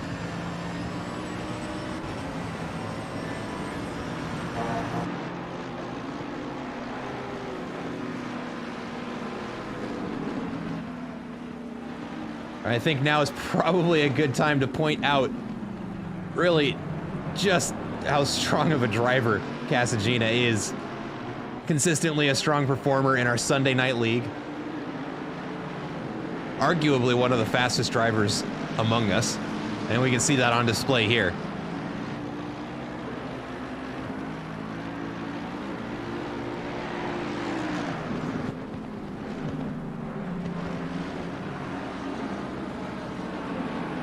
Let's see, 18 podiums and 10 wins and 1 championship under his belt, Casagina.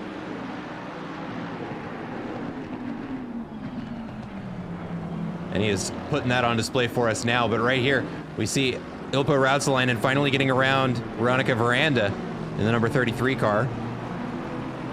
These two have been pretty close to one another since the driver swap. So it's interesting to see them trade positions. I think that's the 2nd time this stint, too.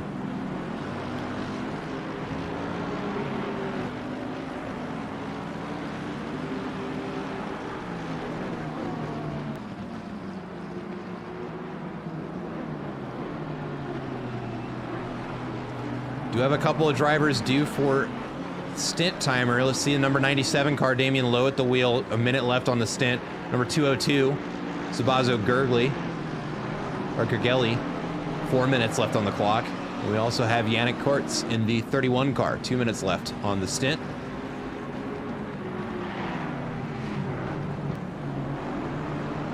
We haven't seen much of him this race so far. But Radek Shula still up in 1st place with a 45-second gap to 2nd place. And is going to be, at some point, I imagine, racing against Casagina, both of them soloing this entire race. Damian Lowe into the pits. Going to do the driver swap, I think. No, he is soloing it. Excuse me. Let's look at the last couple of laps here between Casagina and Shula.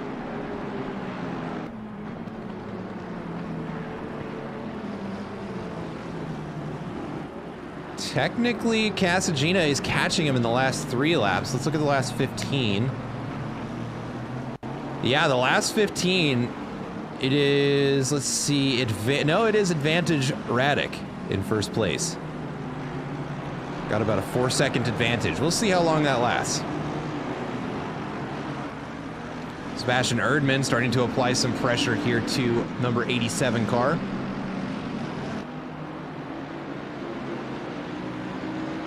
Oliver Smith getting some shout outs here. Let's see where he is at. Kind of racing his own race right now. A lot of clean air. Nobody really pushing him for position. Just got to lock in the pace and keep your car where it's at. Set your teammate up for a good stint here.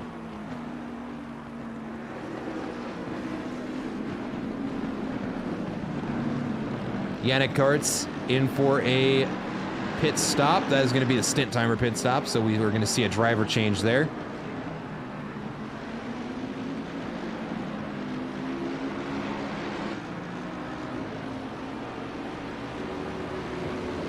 And Yannick Kortz will be handing the car back over to Jostein Schaefer. Schaefer? One of the two. Ooh, and the number 13 car is going to pick up a stop and go 30 for speeding in the pit lanes. That is an unfortunate mistake there.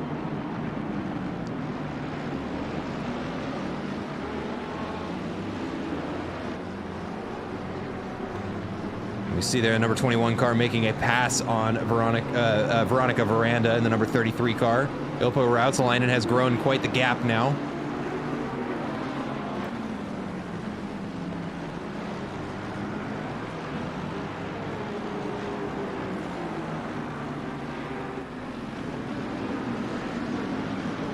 Sebastian Erdmann still trying to get around the AMG in front of him.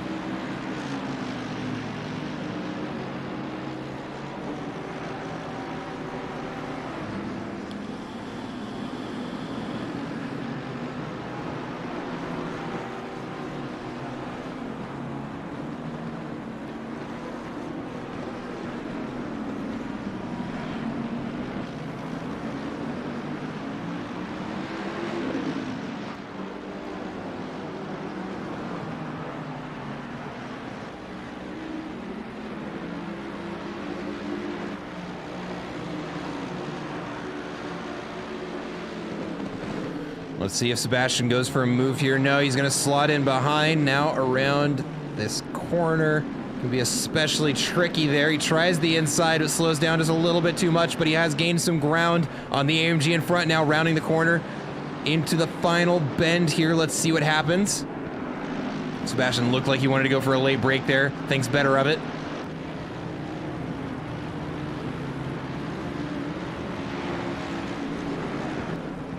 And on that last lap there, it looks like a rough lap for Sebastian is going to cede just 8 hundredths of a second, almost 1/10 to Saba on the last lap. Ooh, but he's back inside. Sebastian Erdmann goes for a move, gets the apex, the switch back in for the other AMG though, gets it. Ooh, and there's contact between them. Sebastian trying to take the racing line, but there was a car there. And Saba is going to take that position back. Let's take a look over at Arun in the number 45 car, starting to catch up to Veronica Veranda.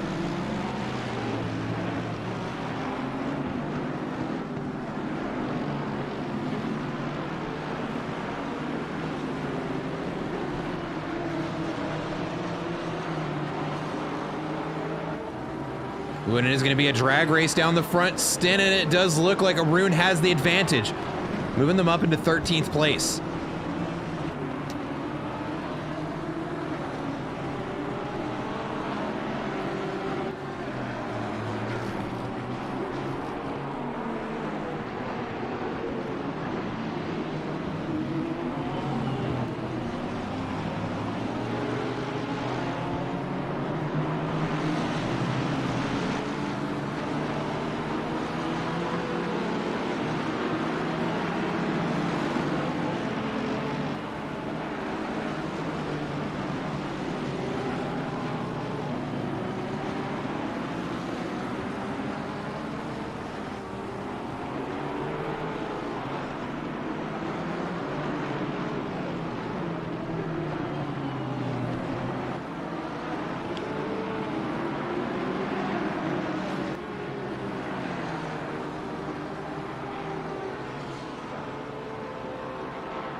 We should start to see here pretty soon some drivers coming in. We've got, let's see, 4 cars on the yellow, so they've been issued a warning by their crew chief that they need to come in soon. Their stint is ending. So we've got in 3rd place Tomasz Malalepsi, 9 minutes back on the clock. Justin Madley with 8. Damian W. in the number 21 car, 6 minutes left, and Arun in the number 45 car, 5 minutes left on the clock. Dan Schneider is also just crossed inside the 10-minute warning boundary.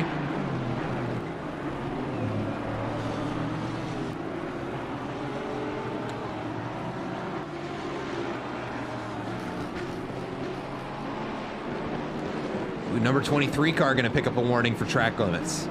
Or not a warning, a penalty, excuse me.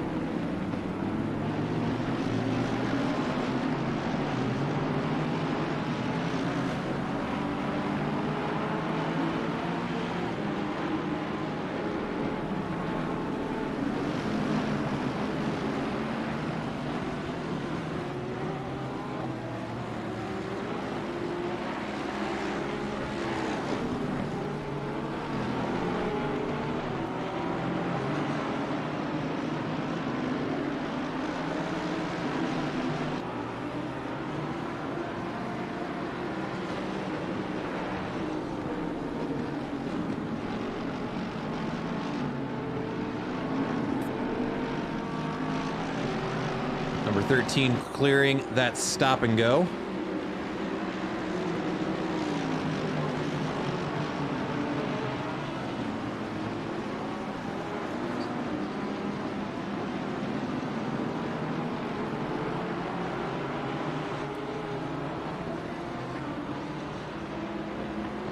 And we are about to hit the halfway mark, just 1 minute and 46 seconds until we are halfway through this race. Let's go ahead and take a look at the position delta for the teams. Give me 1 sec here to pull that up. There is a position delta so far as we are approaching the halfway mark. Sebastian Erdmann having a remarkable drive, 22 positions up. Damian Willick up 21. Casagina up 26. A lot of movement on the leaderboard so far as we approach the halfway mark. Number 911 car clearing a drive-through.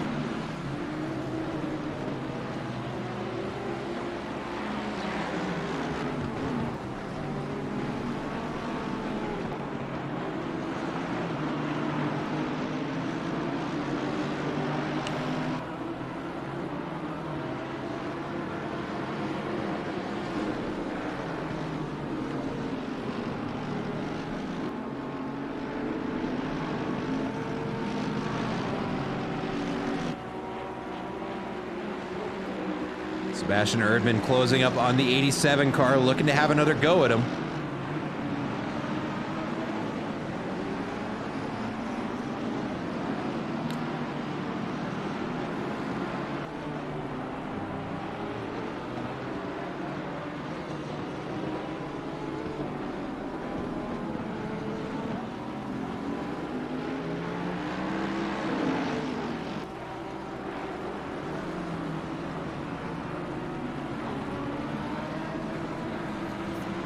Sebastian Erdmann trying to make a pass here happen, tries the inside. Oh, and there's almost contact between the two of them. Somehow managed to avoid running into each other as we pass the halfway mark.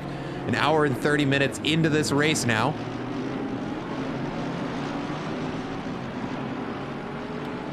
Tomasz Malepsy is going to go ahead and head on into the pits.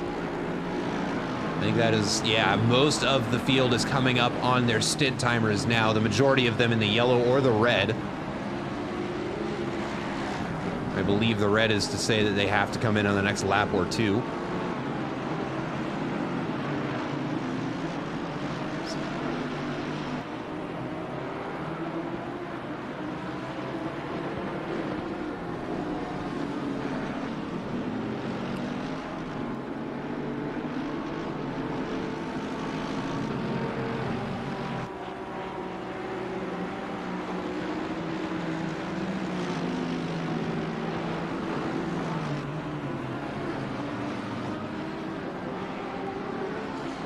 See here Matt Byrne trying to work his way through some lapped traffic there.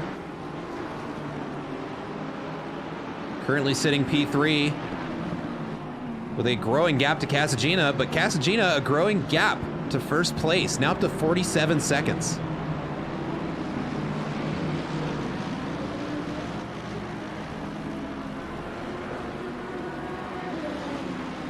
Got the number 45 and the number 21 car in the pits now.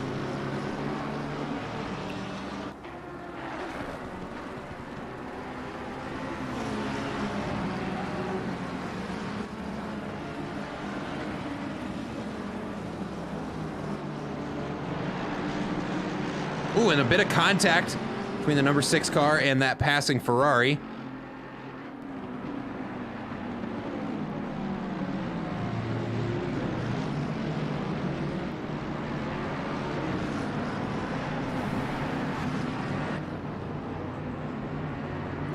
Got more cars into the pits now.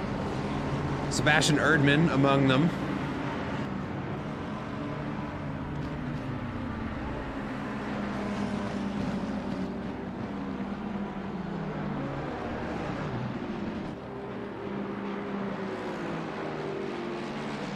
Looks like Casagina getting ready to make a move on some lapped traffic as well.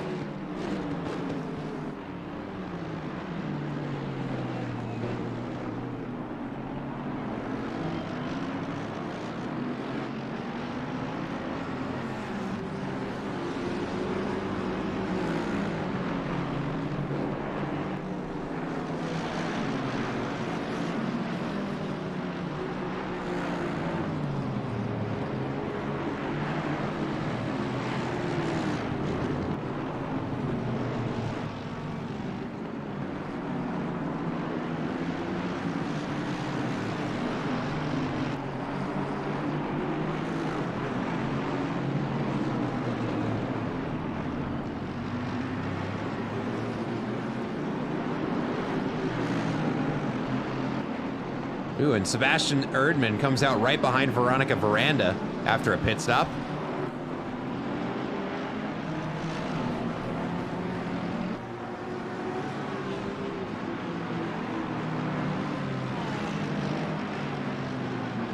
Justin Madley into the pits now.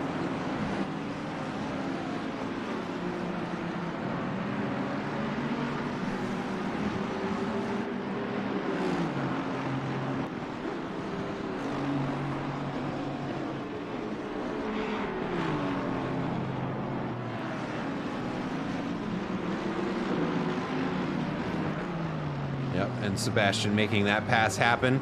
There's no sense in defending that for Veronica. Still a lap, sorry, not a lap, a pit stop to serve there. Which they've got to be pretty close to needing to serve. Yeah, 5 minutes on the clock now. Same for both Radek Shula and Casagina, both approaching that 5-minute mark on the stint timer.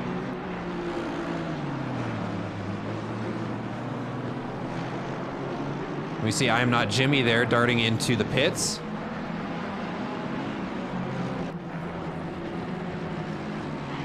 Or at least that was the team's car. It was number 69 Lamborghini. Let's see who is at the wheel right now. You know, it is I'm Not Jimmy. Because he is crazy and soloing this race.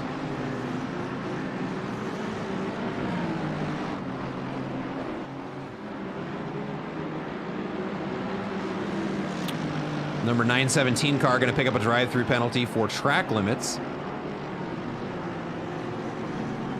It's going to be Sebastian Erdmann that absorbs that penalty. Going to be his first penalty of the race.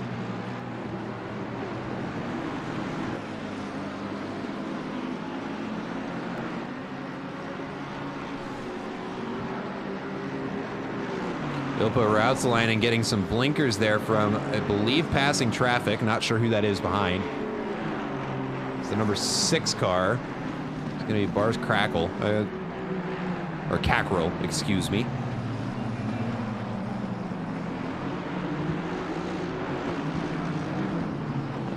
Casagina working his way through the field there.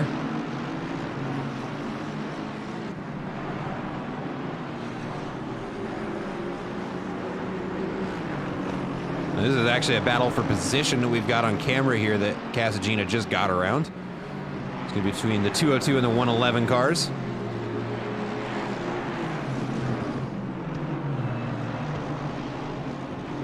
Aaron Sear into the pits. Sebastian Erdmann going to serve that drive-through.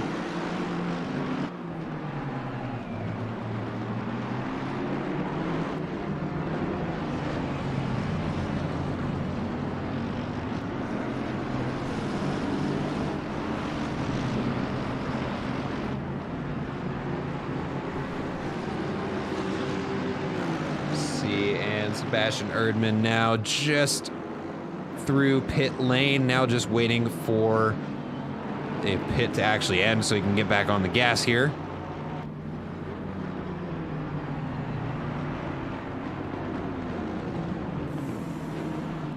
And 917 gonna pick up a penalty for speeding in the pit lane, so Sebastian Erdmann is going to have another trip in, and unfortunately for him, a much longer one.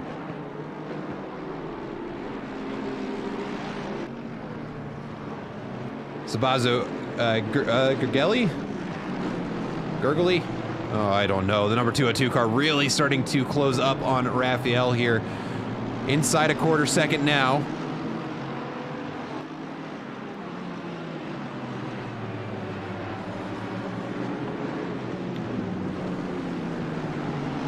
Neither of these drivers needs to pit anytime soon for stint timer either, so we're going to see these two battling it out. Ooh, and he looks for room on the wall. There's not any. Goes to the inside. Number 45 going to pick up a penalty for track limits. That's going to be a ruin in the Ferrari in P16. And that might lose him a position.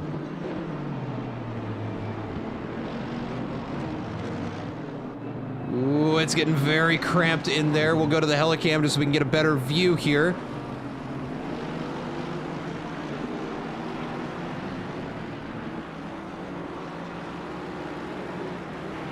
And who is that other car there? Ooh, there's almost contact with them. Is that Casagina? No, Casagina's in the pits. I'm not sure who I'm seeing there.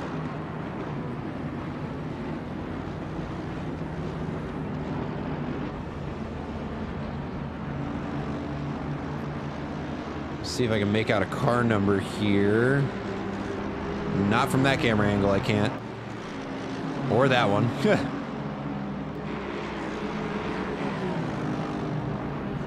It is one of the Shumi Skins cars, I can tell you that much.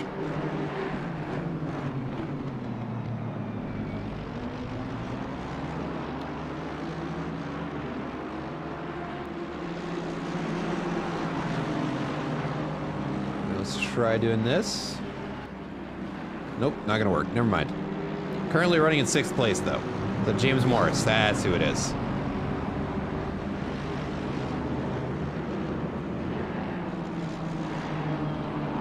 So yeah, it's gonna be James Morris taking the wheel from Matt Byrne for this stint.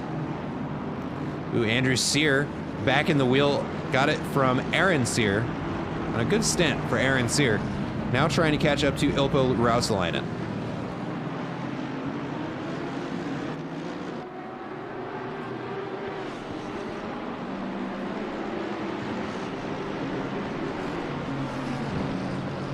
And if you will excuse me, I'm gonna go take a little bit of a bathroom break, so I will be right back. And I'm gonna put it on autopilot just so we don't miss anything.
Alright, I am back. Hopefully I didn't miss too much. Looking at the leaderboard, doesn't appear that I have.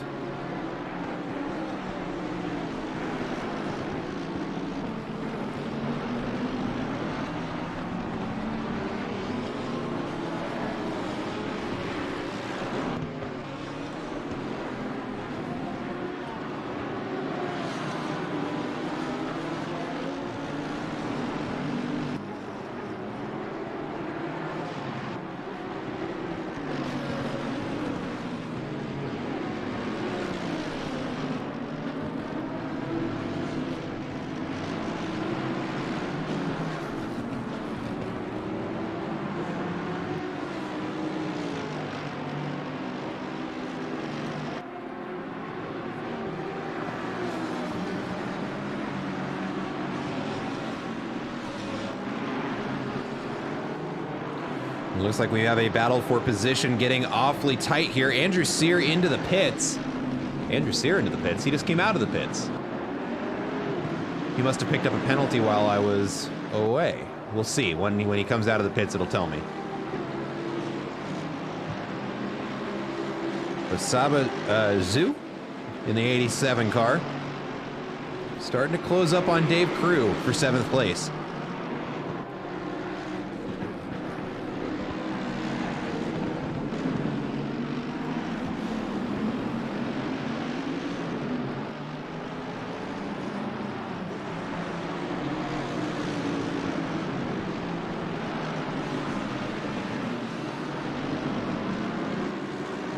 Yep, that was a drive-through for the number 410 car,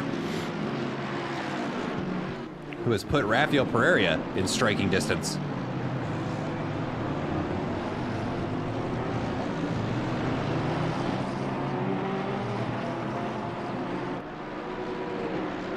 And what is now going to become a 3-car battle for 14th place behind Andrew Sear.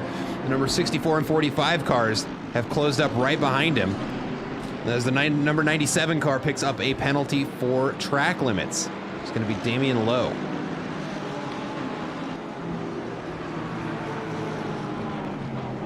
Ooh, and a huge overshoot there by Rafael Pereira in the 64 car. Narrowly avoids a collision with Andrew Sear.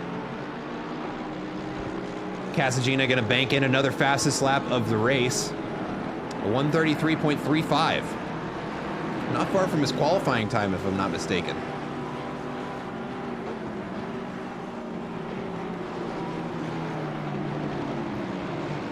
Ooh, it's getting crowded in there. Andrew Sear making his way around lap traffic while managing to fend off a passing car, but looks like that blue flag car going to get just in the way of the other car and buy Andrew Sear some breathing room. But up front here, Dave Crew is getting caught up to by the number 87 car. Now just 0.3 of a second between them. Ooh, and that looks like Lamborghini going to let those two pass.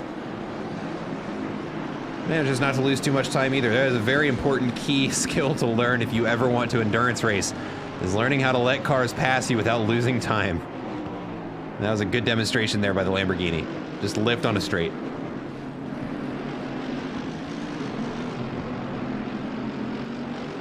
Ben Burchett starting to apply some pressure to Jacob Civic.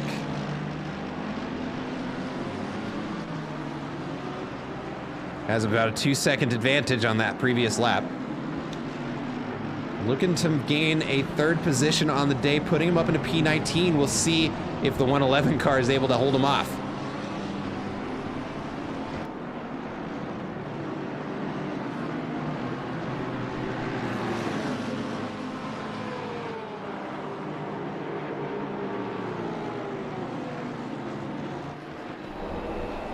Oop, wrong camera, there we go.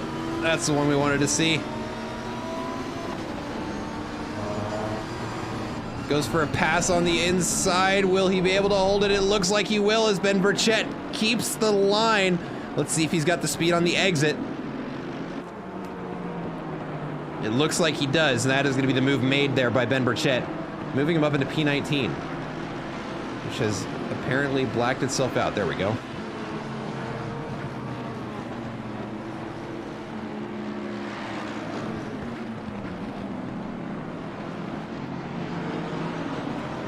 And the 911 car is going to pick up another warning for track limits.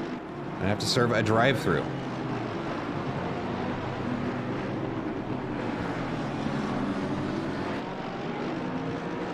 Also beginning to unfold is a battle for P14 behind Andrew Sear. Ooh, and that's a daring pass by the Porsche. Goes for the inside line. We'll see if the McLaren's able to hang on to it.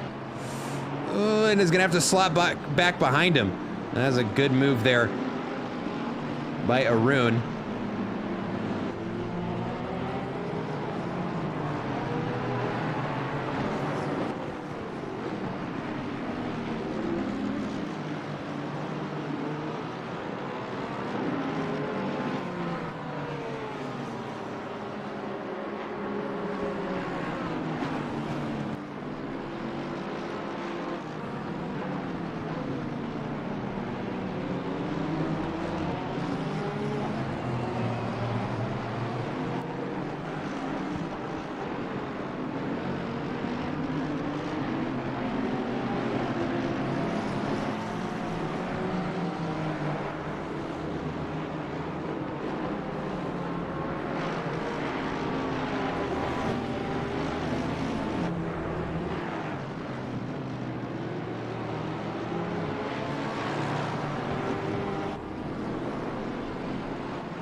Number 13 clears their drive-through penalty.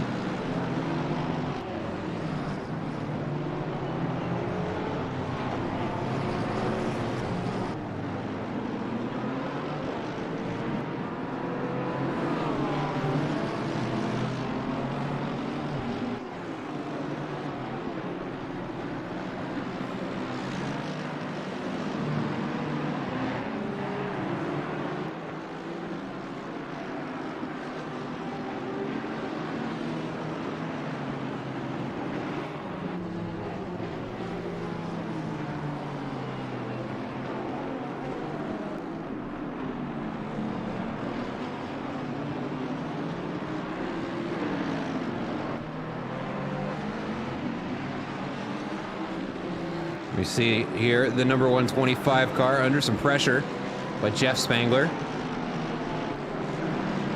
There's not going to be a pass for position. He's just trying to get around some lapped traffic here. And there we see the move is going to get made on the straight.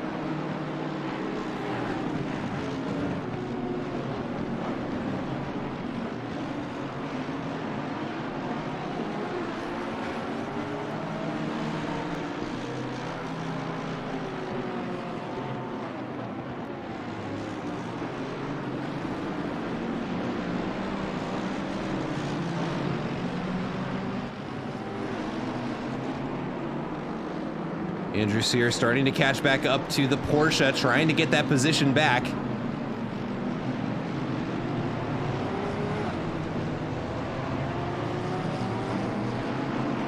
And Gorolini has caught up to Jacob Sevic, looking to make a pass for position here. We move them up into P20, recovering the position that they've lost so far throughout the race.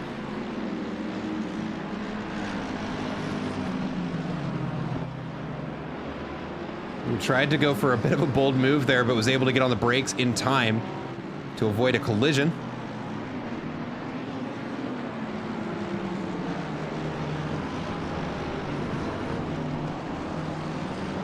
Andrew Sear makes a pass on the 45 car. And looks like Ilpo Rautzlein is starting to catch up to one of the Raccoon Lamborghinis.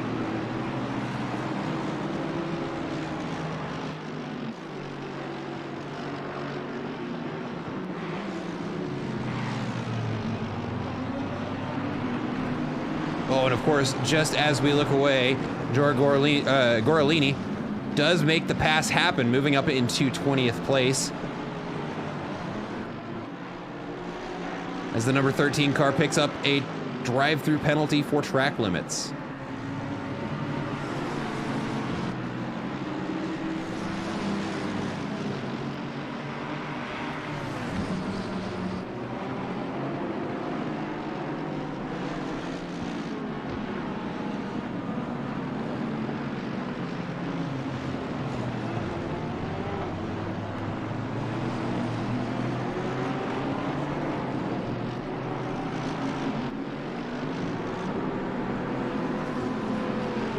Ben Burchett into the pits now.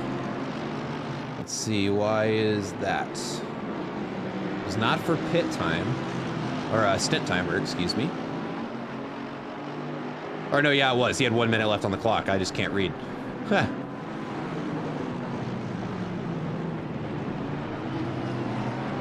That is unfortunate timing for him. With an hour and 6 minutes on the clock, he will have to serve an additional drive or additional pit stop for stint timer before the race is over. So at least one more pit for Ben Burchett.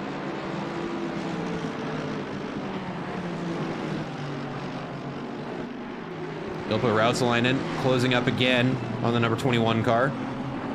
Damian Wilk at the wheel.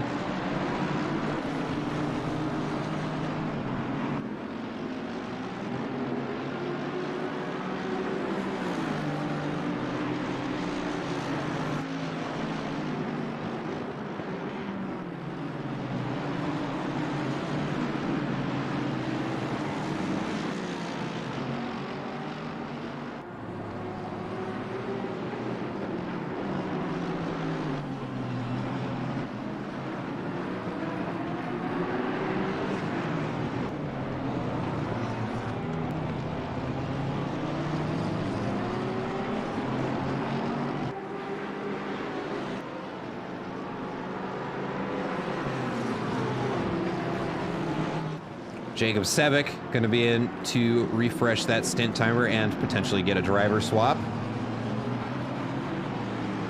On screen, we can see here Ilpo Rautzalainen really starting to apply the pressure to Damian Wilk.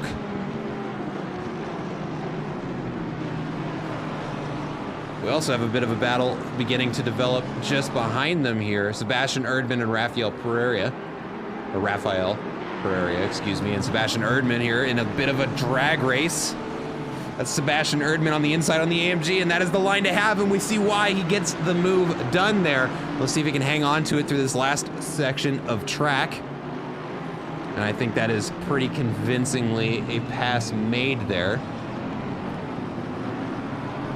Not far behind them here, we can see there's a pack of 3 cars behind Andrew Sear battling for 14th, excuse me. Yeah, for 14th, that is going to be Arun behind him. These two have been duking it out almost the entire race here.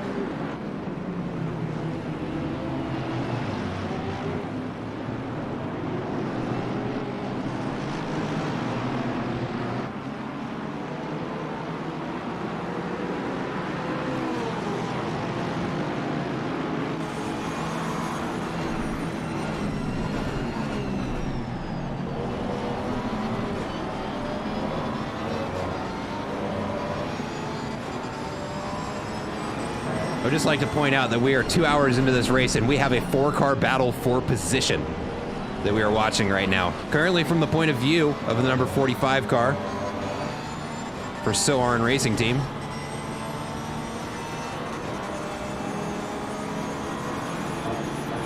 And he does have Sebastian trying to get around him just behind him. There we go. Oh, it's gonna be very close. Does he get him on the inside? It looks as though he has.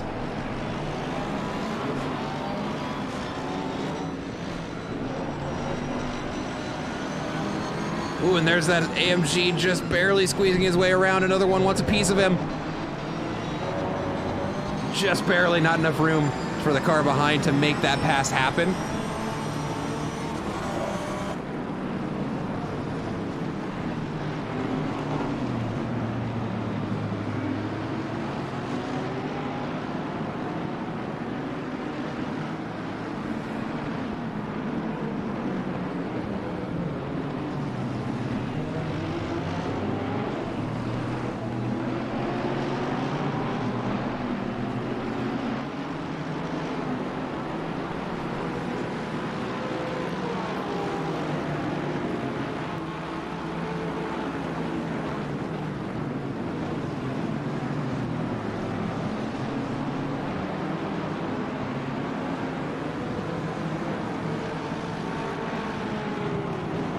Ooh, Ilpo Rautzalainen looking to make another move here.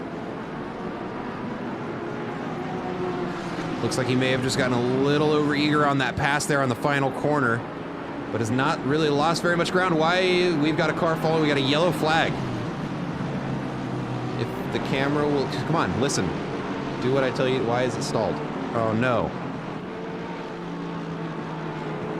Ah, because the driver I was clicking on was trying to disconnect. Yeah, I'm gonna have to investigate that yellow flag because it ended up in a retirement there. Number 13 picks up a drive-through for track limits. Ooh, and another yellow flag, man. Oh, there's too much happening. What's happened? Oh, ooh, that does not look pretty. There's 4 cars included in that. We're gonna chance a replay here and see what has happened. So again, we were watching a 30-second replay here of a big yellow flag. What happens? It does happen in this corner. Let's see. Ooh, contact. It looks like Andrew Sear gets spun around and he collects 2 other cars as a result. Ooh, that is an unfortunate incident for everybody involved there. And yeah, he's gonna go ahead and put it right into the pits. Car number 23 disqualified by race control. That's something I haven't seen.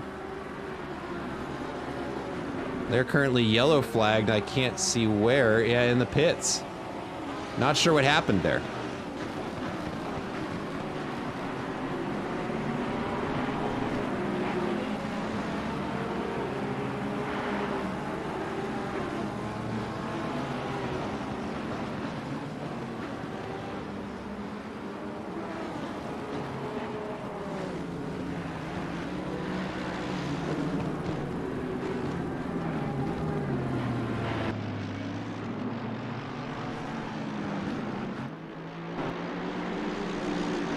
Ooh, and then a 125 car disqualified for track limits. That's another one I haven't seen.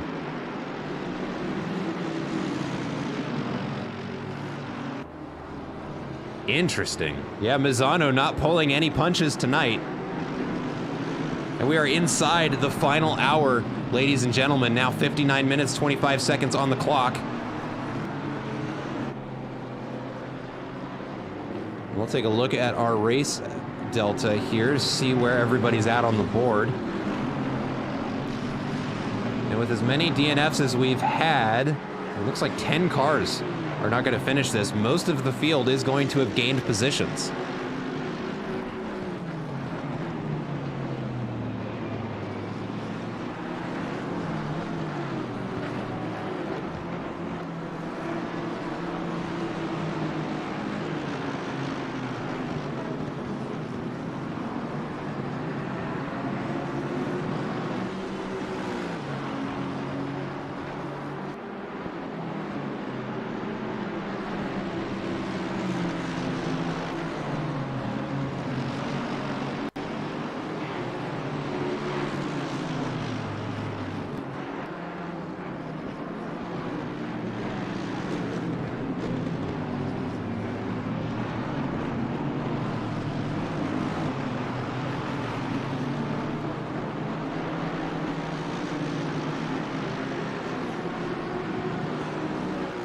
Ooh, this is gonna get hairy here. We've got 3 cars in a very confined space here. And it is gonna be a drag race between Ben Burchett. Oh, excuse me, not Ben Burchett. That just looks a lot like his car. Oh, and there's contact. Oh, no, no, no. There's more contact there. And let's see, Zoo is going to have to take the runoff there and gets a drive-through as a result, just to add insult to injury there.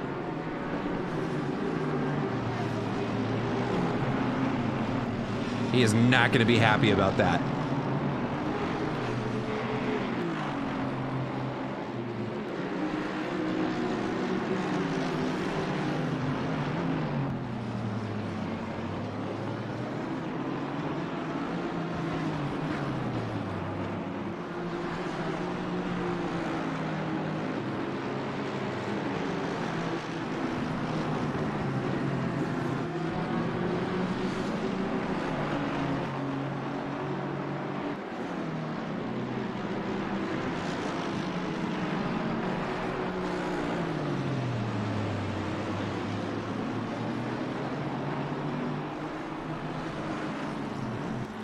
Steve Poe in the number 976 car. Teammate is going to be Dan Schneider, having a great drive tonight. Currently sitting P20, but up 14 on the day, starting in P34.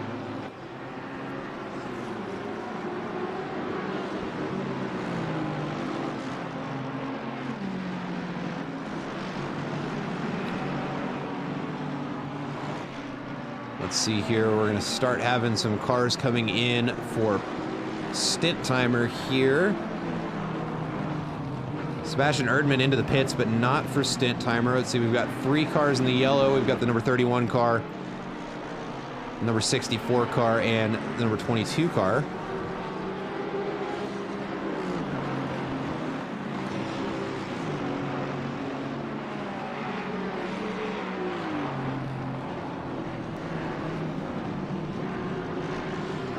Ooh, and here's an interesting development. Jeff Spangler has caught up to 4th place.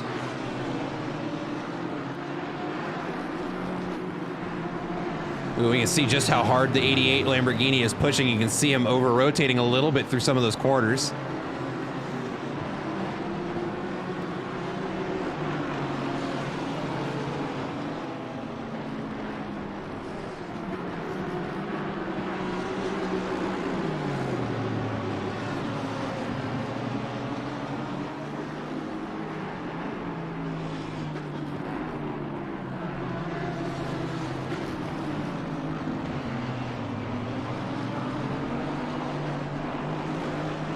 Seb Erdman's still in the pits. He may be DNFing here because he has been in the pits for 6 minutes.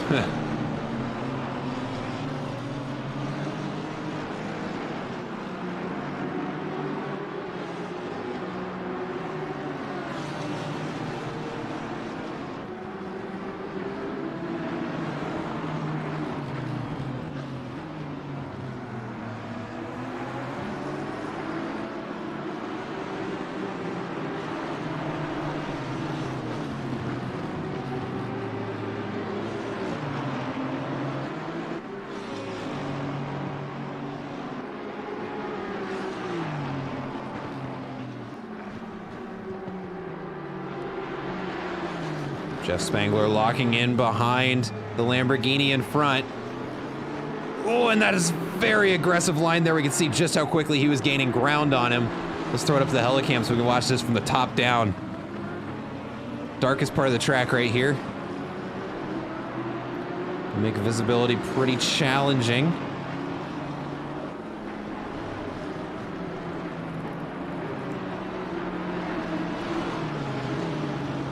We've also got Ilpo Rautzalainen looking to make another pass here for 10th place behind Damian Wilk.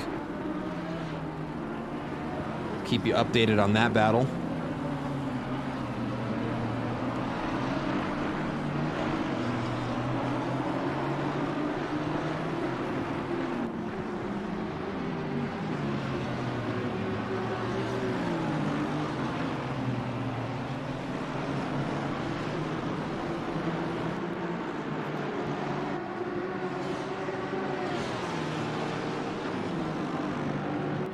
Ooh, looks like the Honda wants to make a move on the inside. Thinks better of it. Just a bit of a peekaboo there.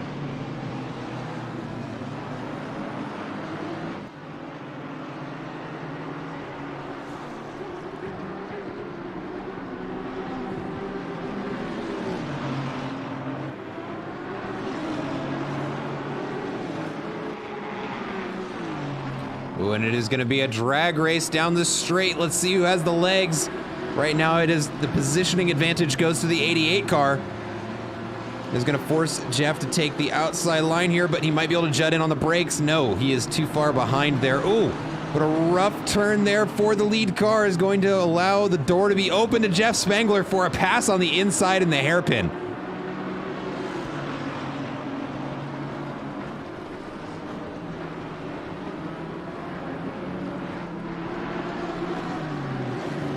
And that is the move made there by Jeff Spangler, moving him up into P4, down a position from where he started.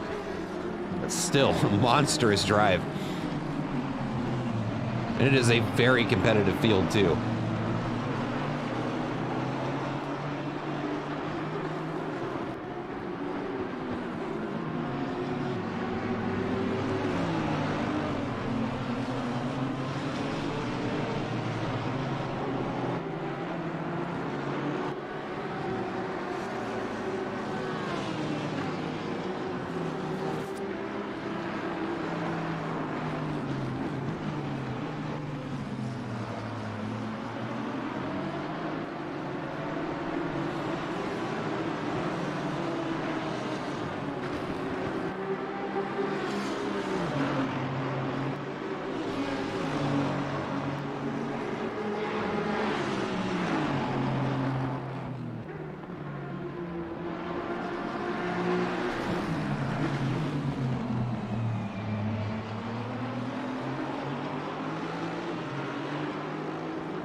All right, we're starting to see the final pit stops of the race coming in now.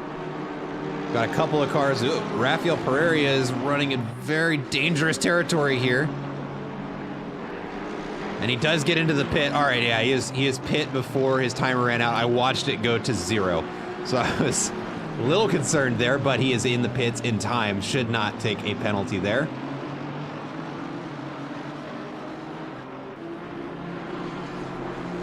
We've also got, yep, he is in the pits. I'm just going through to everybody who's pretty close here, but Dave Crew here starting to catch up to James Morris in the 420 car. It's gonna be Matt Burns' car. Teammate James Morris at the wheel.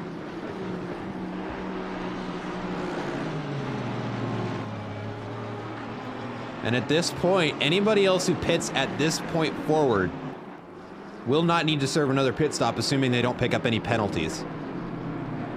But we've got one more pit stop for everybody at least. Save for just a few.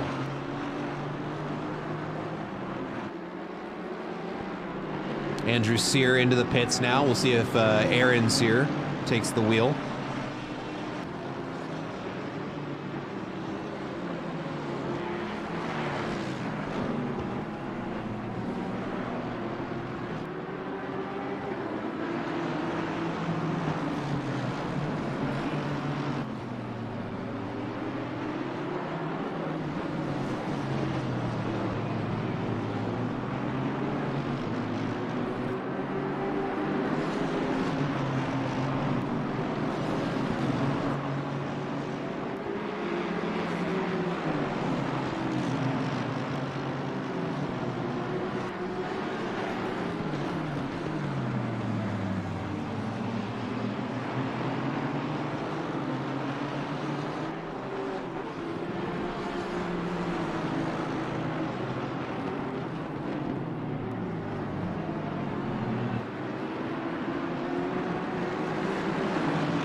Dave Cruz slowly starting to rein in the 420 car. We're going to see just how close they're getting to one another here. There's the rear spoiler there. Dave Crew trying to catch James Morris here, coming up to the final couple bends of the circuit.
Oh, that was almost disastrous there. We can see Porsche went off wide trying to let traffic pass, or just maybe went off wide. That almost turned into a bit of an incident there, but everybody making it through there relatively clean as the number 64 car picks up a drive-through. 4 track limits. That's going to be, let's see, Russ Blake, the number 64 car.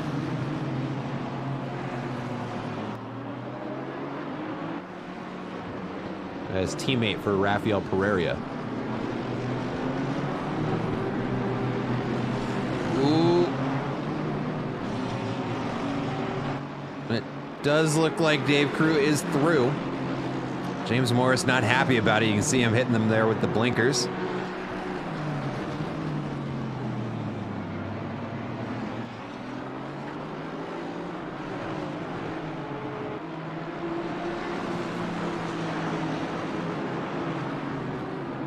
Daniel Williamson here on a bit of the defense. And the Raccoons Racing blue Lamborghini. I believe he's just getting caught up to by some race leaders here. Can't quite make out who. Steve Morgan into the pits. He was currently, I think he was running third place.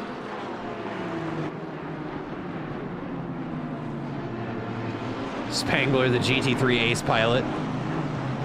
He's had a pretty remarkable drive, but someone we haven't seen much of today is Radek Shula in first place, has basically spent the entire race there. And I was thinking Casagina may have a chance at catching him, but he's more or less held that same 45 to 50 second gap this entire time.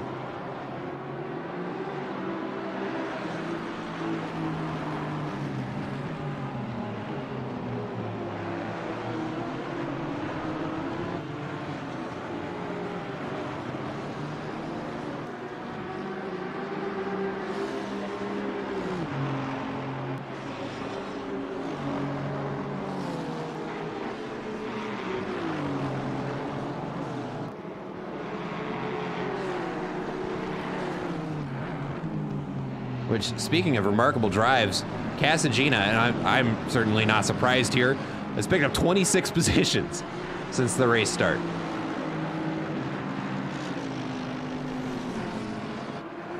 Jeff Spangler in third place now, although it looks like down a pit stop. Let's see where he comes out.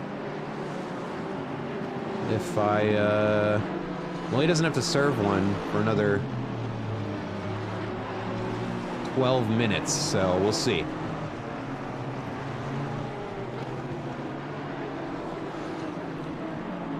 What I'm looking at right now, let's see if this counter works. There's our, never mind, it's not working.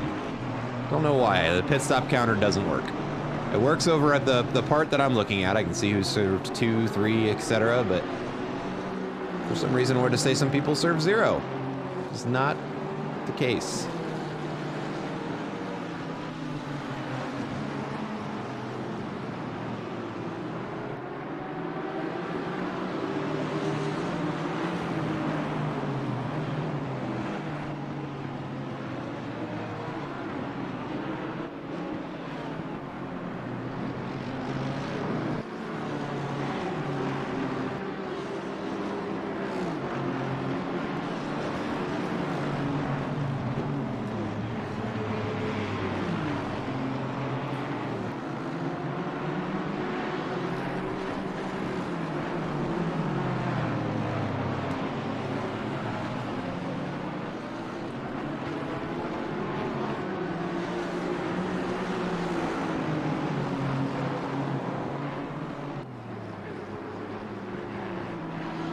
Ilpo Rautalainen into the pits.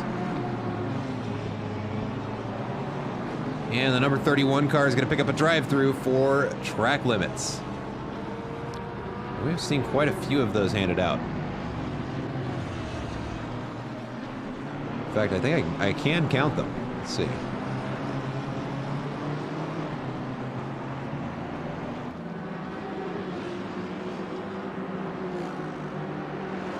Looks like just a hair over 30 drive-throughs for track limits so far today. 40 minutes left on the clock.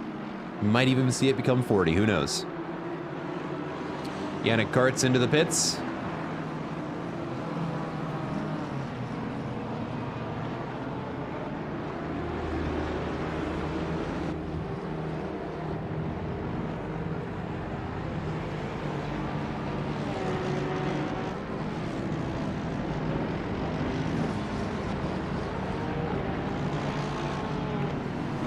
Go ahead and let autopilot take over on this one. There we go.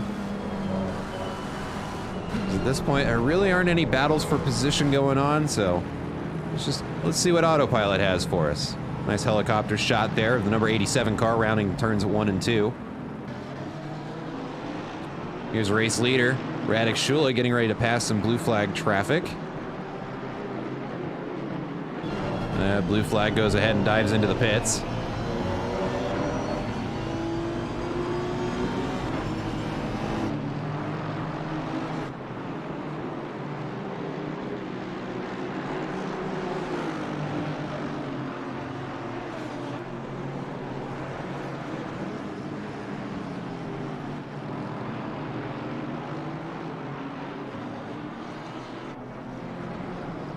And again, Radek Shula, an absolutely dominating performance here at Misano, has more or less been in first place the entire race, aside from maybe a little bit of position swapping right at the very beginning of the race, but has stayed there ever since, pretty much uncontested.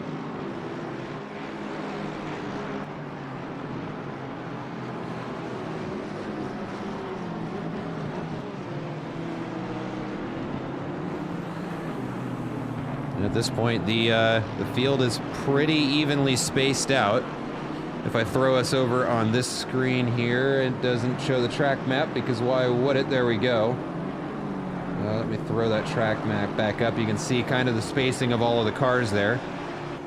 Pretty evenly spaced out at this point.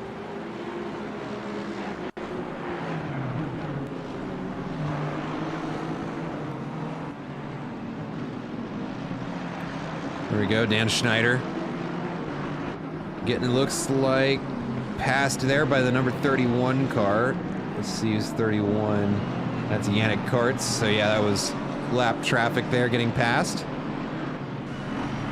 Dan Schneider's team also had a very, very strong drive today, up 13 positions since the race start.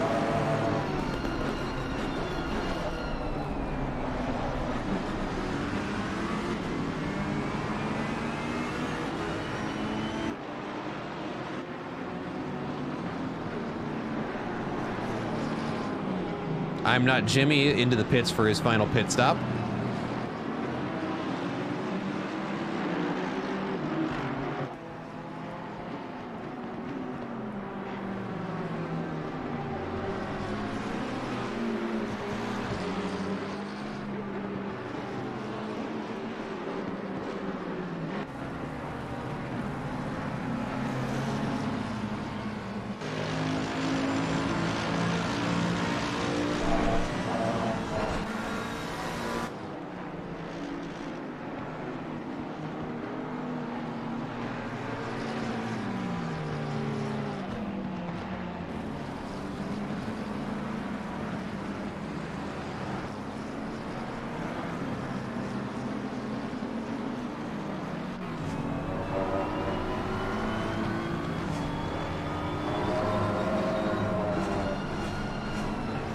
All right, autopilot's having a little bit too much fun with the different cameras.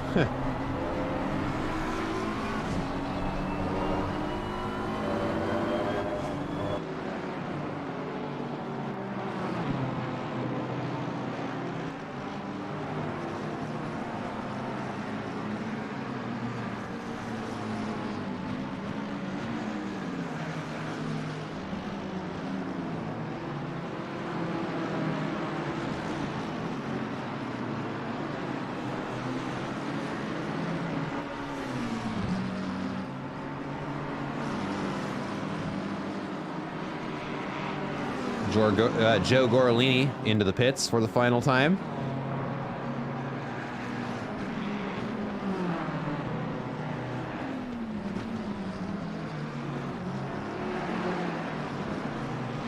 And we're starting to have some people get pretty close to their final stop here. Radek Shula, 5 minutes. Casagina, 4. Jeff Spangler, 5 minutes. James Morris into the pits now at the 3.5 minute mark.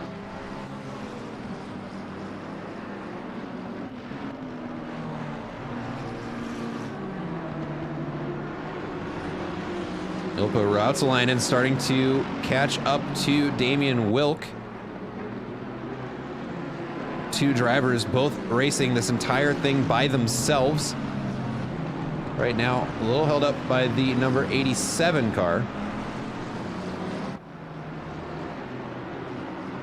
Is it 87 or 97? I can't quite tell. 87.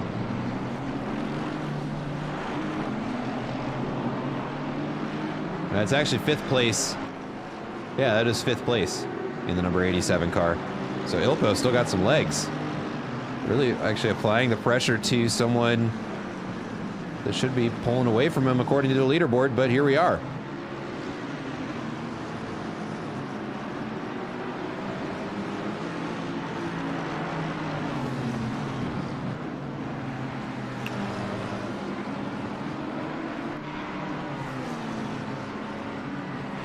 Looking at their lap times, does look like Ilpo is a little bit faster.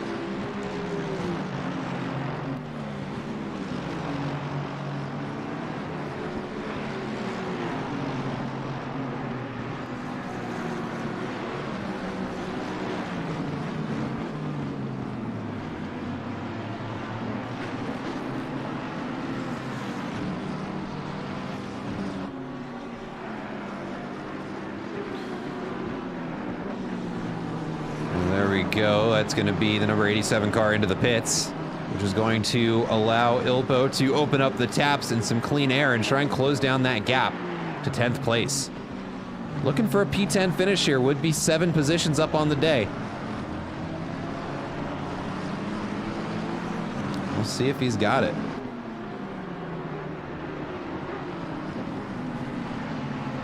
It is going to be Damien Wilk on the defense now.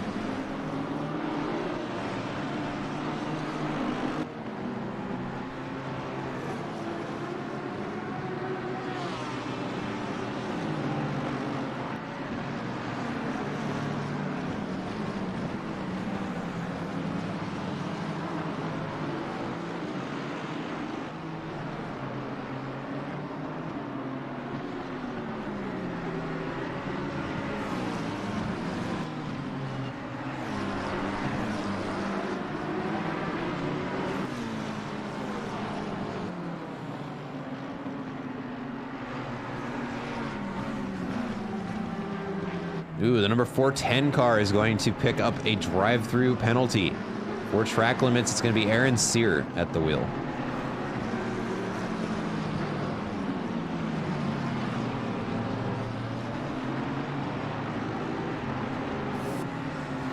Ilpo's starting to reel in the number 21 car.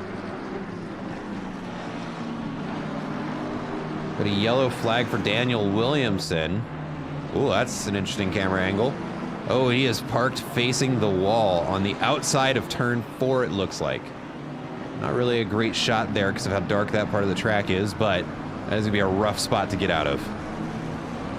And we'll actually get a shot of him here as we follow these two around that same corner. Actually looks like he got the car moving again, or is just still out of frame, not sure.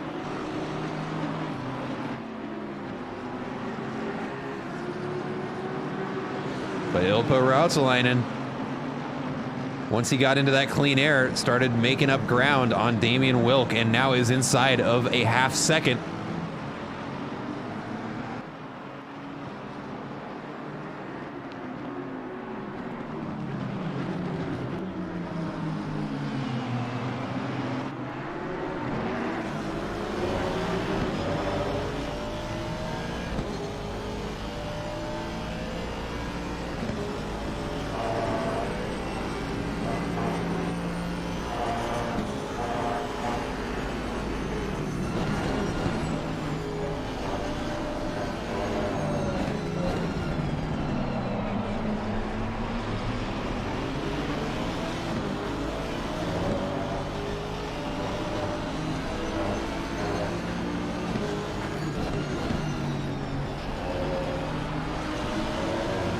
It's going to be very close. It might turn into a bit of a drag race down the straight. Ilpo's front wheel is equal. He goes for the late break and makes the lunge on the outside. It's going to set him up for a good exit through turn 2, and he gets it. Gets that inside line, is able to get the power down, and right there, that is a quick little lesson on positioning and planning your pass ahead of time. Damien Wilk not out of it yet, though, is staying pretty much locked in on Ilpo's rear bumper. But will Ilpo begin to pull away? It's looking like he might.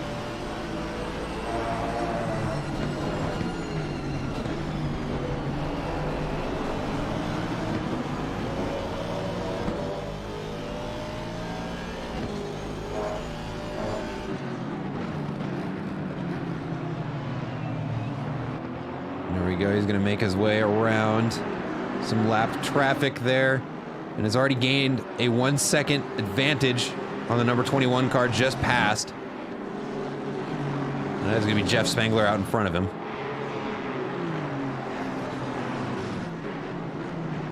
Or not Jeff Spangler, excuse me. Sam Snelltrain at the wheel now.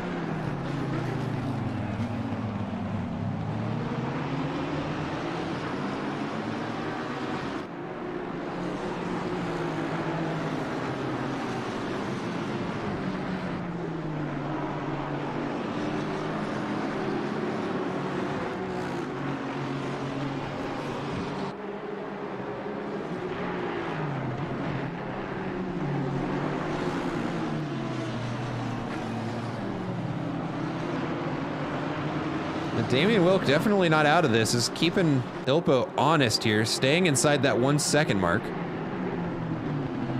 Ooh, there's a yellow flag for Yannick Kartz. Has the car in the wall on the exit of turn 5, it looks like. Must have gotten out a little wide and unsettled the car. That's an easy mistake to make. One I have made many times. And as we can see, allows Ilpo to close down that gap quite a bit. And did I just hear there is rain in the forecast? I am hearing there is potentially rain in the forecast. Hold on, ladies and gentlemen, let me take a look.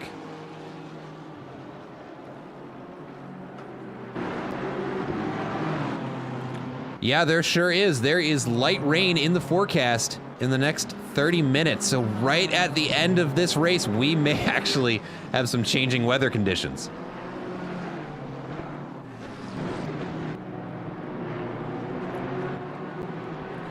Ben Burchett pushing pretty hard on Russ Blake here, looking to gain another position for the end of the race here. 27 minutes left on the clock. Not a lot of time to make something happen, but he is closing that gap.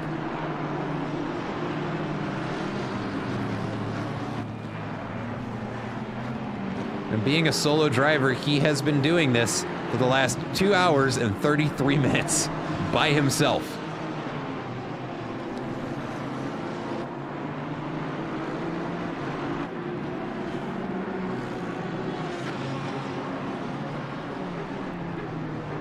So I know we are getting to the end of this race. It is going to be fatiguing for anybody who's been watching this whole time, but because we've got that rain in the forecast, it's going to be worth sticking around to the very end here, because things will get interesting if it starts raining. Ben Burchett really closing down the gap to 16th.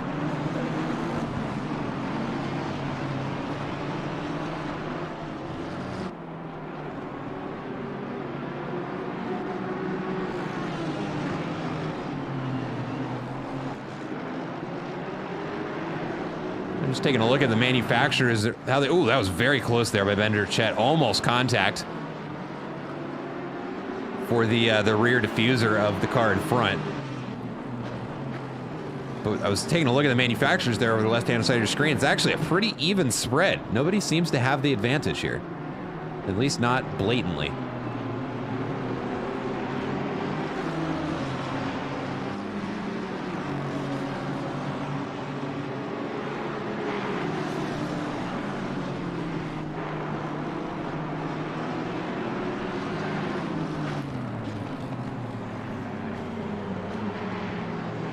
Ooh, and that was a great pass there by Ben Burchett on the, oh no! And it is answered with a nudge to the back of the car. Fortunately, it's straightened back out by Russ Blake there. And now Aaron Sear is in Ben Burchett's rear view mirror here as they go side by side down the start straight.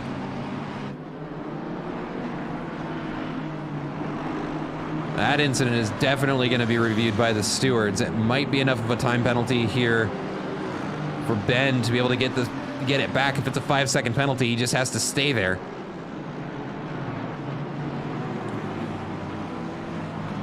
But now it is between him and Aaron Sear.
almost nearly contact there, but Ben Burchett does get the position back from Russ Blake.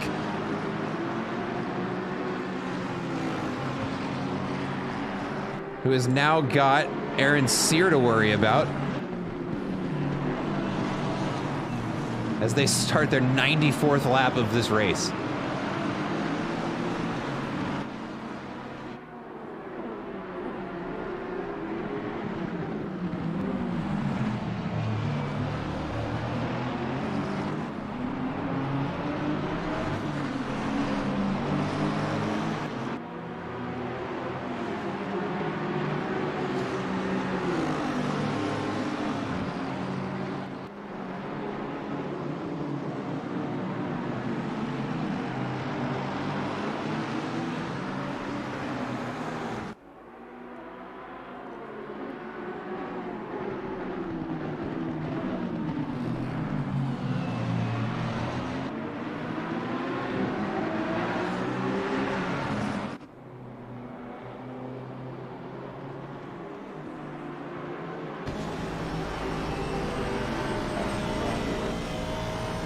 That's the wrong car. I meant to go on board with Aaron Sear here. There we go.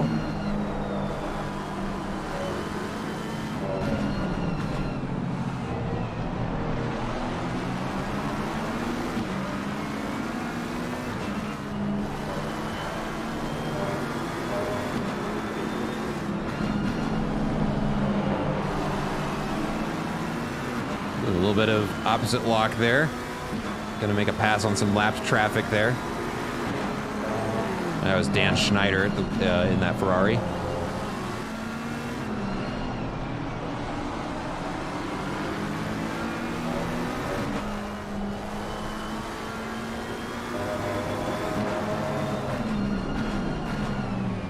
Ooh, and it looks like a big mistake there out of Russ Blake. Overshoots the corner, is going to allow Aaron Sear to close right back up on him.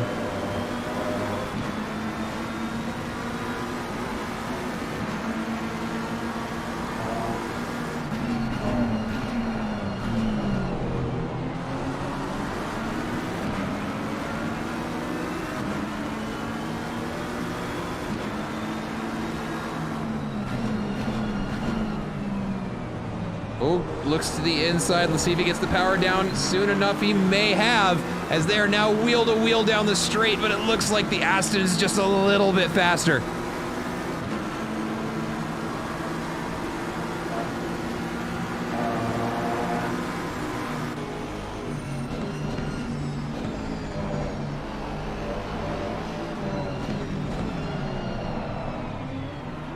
Ooh.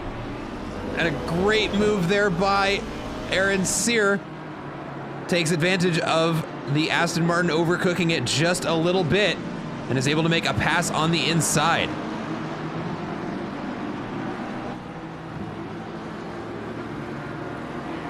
There's some great driving there by both drivers, but it does go advantage Aaron.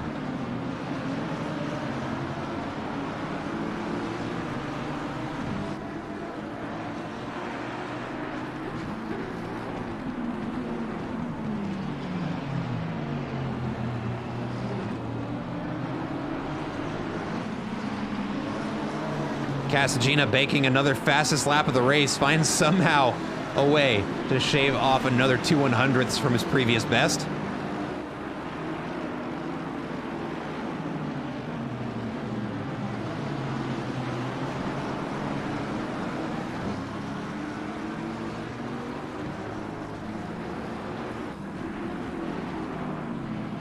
Ooh, but Radek Shula not to be outdone. Shaves off another 5/100ths. Gotta remind everybody who's in first place, right?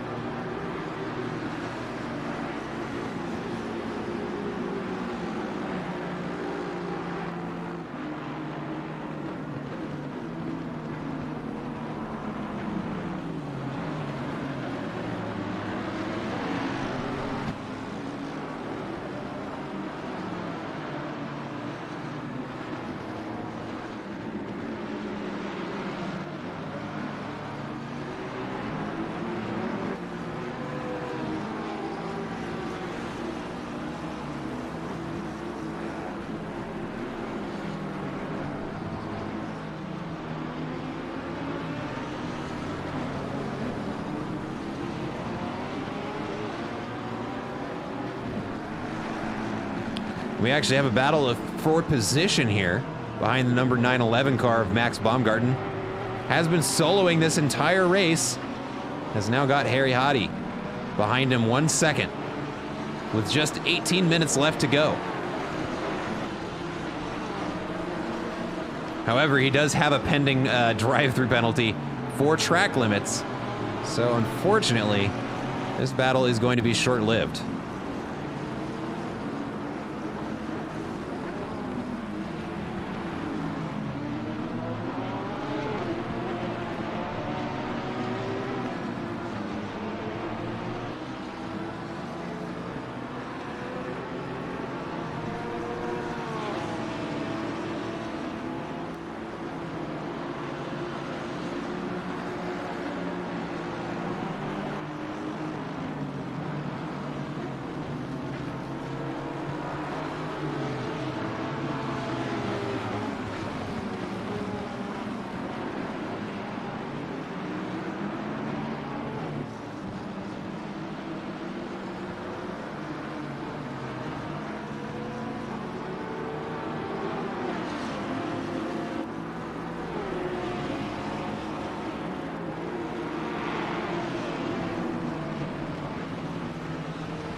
Ooh, bit of a mistake by the 911 car there.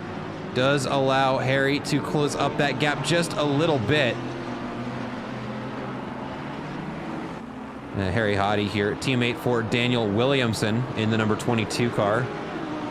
Will gain a position once the 911 goes through to serve that drive-through penalty, putting them up 4 on the day.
Harry really starting to apply the pressure. Although if I were their teammate, I'd be telling him, hey, just let him take his drive-through. Don't push and make a mistake. Because you're gonna get the position either way.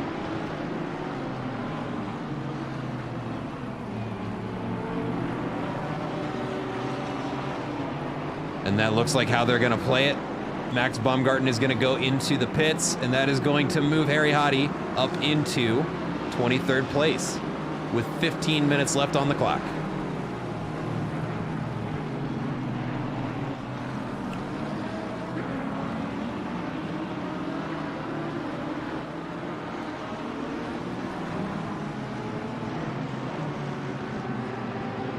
Got another battle for position beginning to develop here. Philippe Kerpa, the 111 car, starting to close up to Ben Burchett here. Got it inside a 1 second gap. Both cars are good on stint timers, so neither one of them going to need to pit.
That gap is closing. Ben Burchett, let's see how long these two have been on their tires.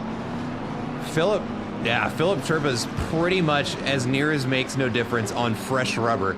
He is just shy of 6.5 minutes into the stint. Ben Burchett's been on his for over a half hour now. So it makes me wonder if we're starting to see tire life difference play a factor here. But more interestingly, or not more interestingly, also interestingly, James Morris has caught up to 6th place. And we've also got an update from the chat. Rain in 10 minutes, so at least 2 laps of wet. Oh boy. Oh boy, ladies and gentlemen. Ooh, and a mistake from Justin Madley. Overcooks it, goes out wide, is going to open the door to James Morris to go wheel to wheel around the hairpin here. Now let's see who gets the better exit onto the straight, as that is going to determine who is in front. The inside line, though, is going to go to James Morris. That's where he wants to be going into this next turn, but does have to slot in behind Justin Madley.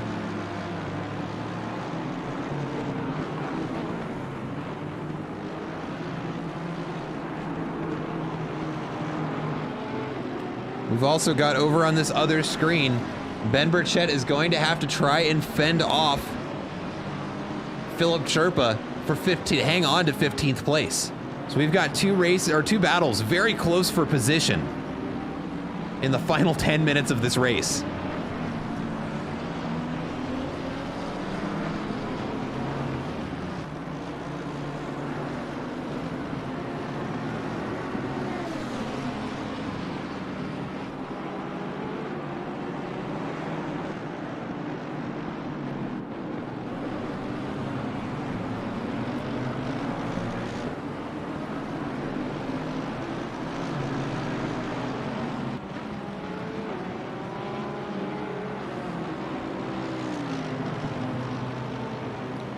Ooh, and it is getting very close between Ilbo Rautzalainen and Saba Zhu as well. Or Zuh?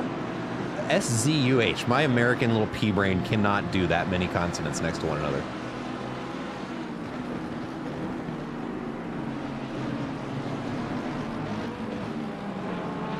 Justin Madley starting to lose a little, or James Morris starting to lose a little bit of ground to Justin Madley. So let's take a look over at Philip Sherpa starting to close the distance to Ben Burchett just out in front. And I do think that this is tire life playing a factor here. Again, Ben Burchett's tires have been working for about a half hour longer than Philip Sherpa's, just behind. And I think that is the grip starting to show. God, there's too much to watch. James Morris is caught back up to Madley, excuse me. We'll throw that up over here.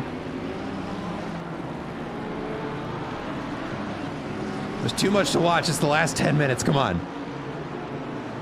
You'll love to see it. It's coming down to the wire in a couple different places.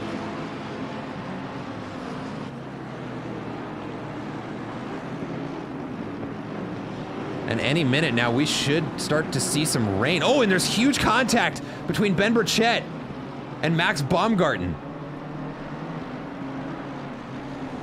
Ooh, what happened there? Ben Burchett moving again, but loses 2 positions to Aaron Sear and Philip Sherpa there. Ooh, that is unfortunate. And there we go. It looks like, ooh, it's going to be, I'm looking over at the left-hand side of your screen. It is very close between those two, but Justin Madley out in front of it. He just barely hangs on to his position.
Riding on board with James Morris, who is trying to find any way he can get around Justin Madley just in front of him.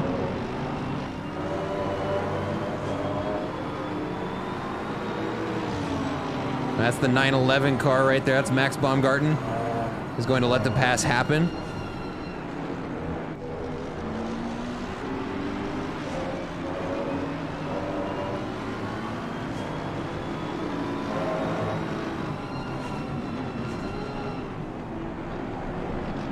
Ooh, it looks like a little bit of a mistake from the AMG in front. Is going to give some ground there to James Morris.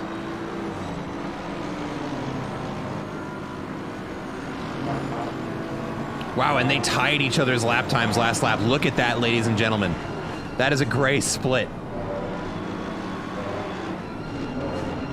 Ooh, now down into turn 4. Oh, it gets very close between the two of them. Now turn 5. Let's see who gets the better exit. Ooh, there's almost contact between the two of them. I don't know how there wasn't.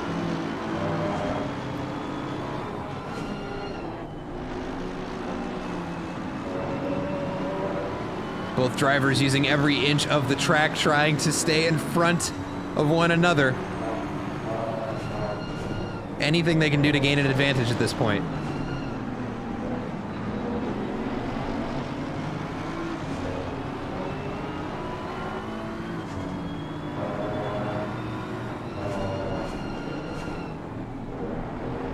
And again, we are on board with James Morris trying to chase down Justin Madley as we are getting ready to enter the final 5 minutes of this race.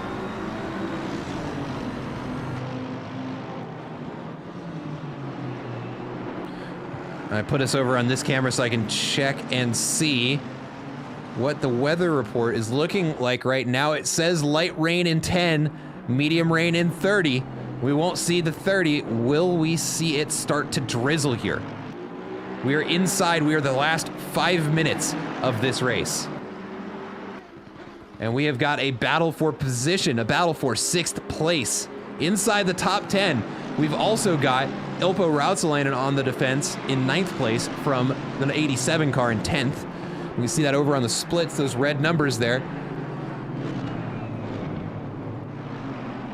And we'll get them on camera here so we can watch them both. Oh, and a big move from the number 87 AMG, goes for a lunge on the inside. Will the Aston Martin get the switch back, though, is the question. They are now side by side down the straight, and this is not going to be a good spot for Ilpo to be. Let's see if he can try and get the outside line here. It's going to be tough. Maybe on the cut back in, let's see. And no, that is the move made there by the number 87 car to move up into 9th place. Ilpo Rautsalainen now gonna have to try and get that back.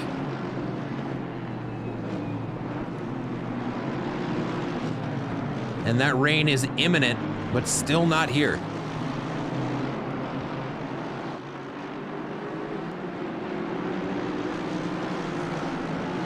James Morris falling back just a little bit.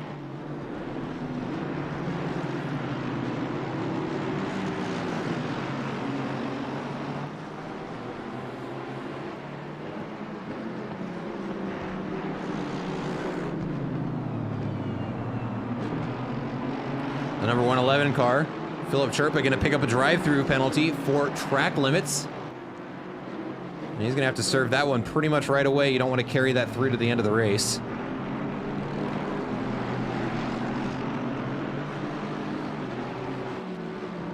We'll check back in on these two in a little bit, but Ilpo Rautsalainen is starting to apply some pressure here. And as I say that, James Morris gets closer. Oh my goodness, we're going to have to keep it on 2 cameras until the end of the race because it is just too close with both of these battles. Somehow there's not contact between James and Justin. They round the corner, which will probably be the second to the final lap for these two. And a number 64 car picks up a drive-through for track limits.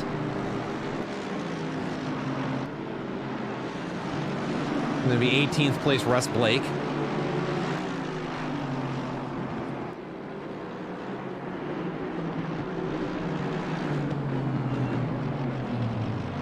Oh, a little bit of contact there between Ilpo and the number 87 car there. It looks like neither gets spun around too bad. Ooh, And a mistake there from Justin Madley. Gets loose on the outside there, is going to allow the BMW to keep power down longer. And gets out in front of the straight. We see the wipers are going. Has the rain started falling? I can hear it. It is raining, ladies and gentlemen.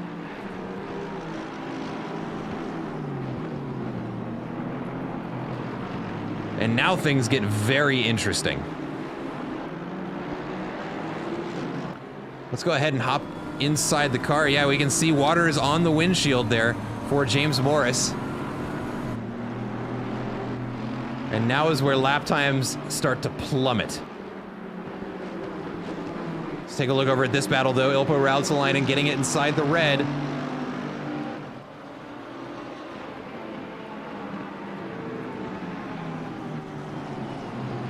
Ooh, and a yellow flag for Andy Mayer. In 5th place. Looks like it'll go unpunished. Not sure what happened there. But in the final minutes of this race, it is raining, ladies and gentlemen. And it looks like there will be at least another lap here as we watch race leader Radek Shula rounding the final corner to start his final lap of the race. And there we go. Race control has sent out the announcement. Leader is on the final lap.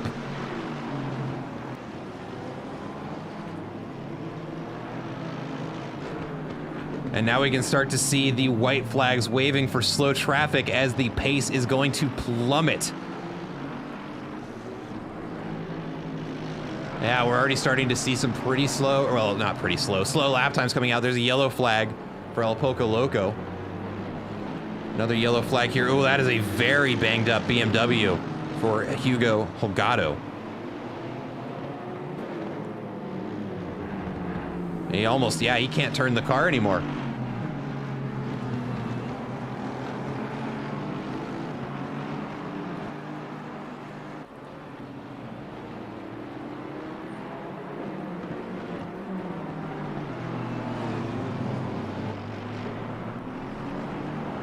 Looking anywhere there's proximity right now is where the action's going to be. All right, now the closest battle for position, and you can see there, I'm going to interrupt myself and just point out just how much he was wiggling around. I'm sorry, I didn't realize we had it on that camera still. But the clock has lapsed. It is now just Radek Shula to finish this lap out. And just 2 corners to go, and we will have this race decided. We can see this track starting to get shiny as the traction is as the track is getting wet. We can see the car whipping around a little bit, but kept under control as we see the checkered flag wave, and Radek Shula will win this race by a margin of 73 seconds. Jacques Casagina now rounding the final 2 corners. Or no, not even. Excuse me, no, he is just now coming around this corner onto the straight that's followed by the fast right-hander. Just to give you an idea of how much of a lead there Radek Shula had. Tomasz Malepsy, excuse me, crosses the line. Checkered flag will wave in P3. Sam Snelltrain finishing in P4. Yannick Koretz in P8, number 87 car in P9. Ilpo Rautalainen will finish in 10th. Casagina now at the last 3 corners of the track will finish in P2.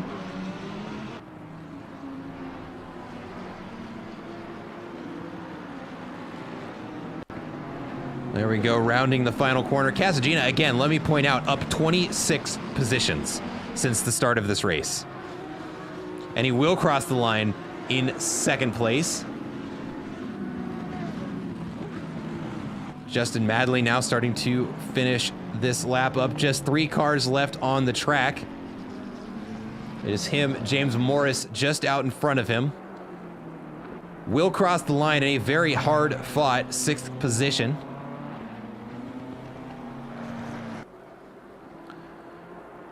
And there we go, crossing the line in 6th place, followed by Justin Madley in 7th. And he will be the final car to cross the start-finish line, I believe.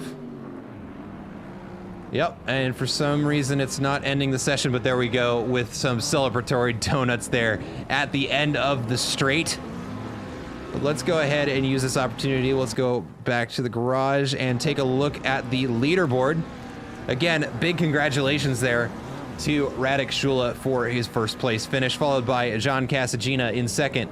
The, let's see, that is... Oh no, why'd the names go away? Tamaz Malepsy in third place, Sam Snelltrain in fourth, Andy Mayer in fifth, James Morris in sixth. Oh, it took it away from me. Justin Madley in seventh, Yannick Koritz in eighth, Saba Zu in ninth, and Ilpo Rautsalainen to round out the top 10. And that is going to do it for us today, ladies and gentlemen. Thank you so much to everybody who joined us from start to finish and everywhere in between. We hope you enjoyed the race today. I sure did. It was a crazy one from start to finish. Lots of close racing and a little bit of a weather change up there at the very end. If you liked what you saw, go ahead and hit that subscribe button. We will be starting another season here pretty soon that will be racing on Sunday nights. So hit that like button if you liked what you watched. Subscribe if you want to see more. As always, my name is Matt McAdams, bringing you the action here from the commentator's booth. Thank you for joining me for this 3-hour race at Misano, and we hope to see you the next time we are streaming. Have a good weekend, everybody.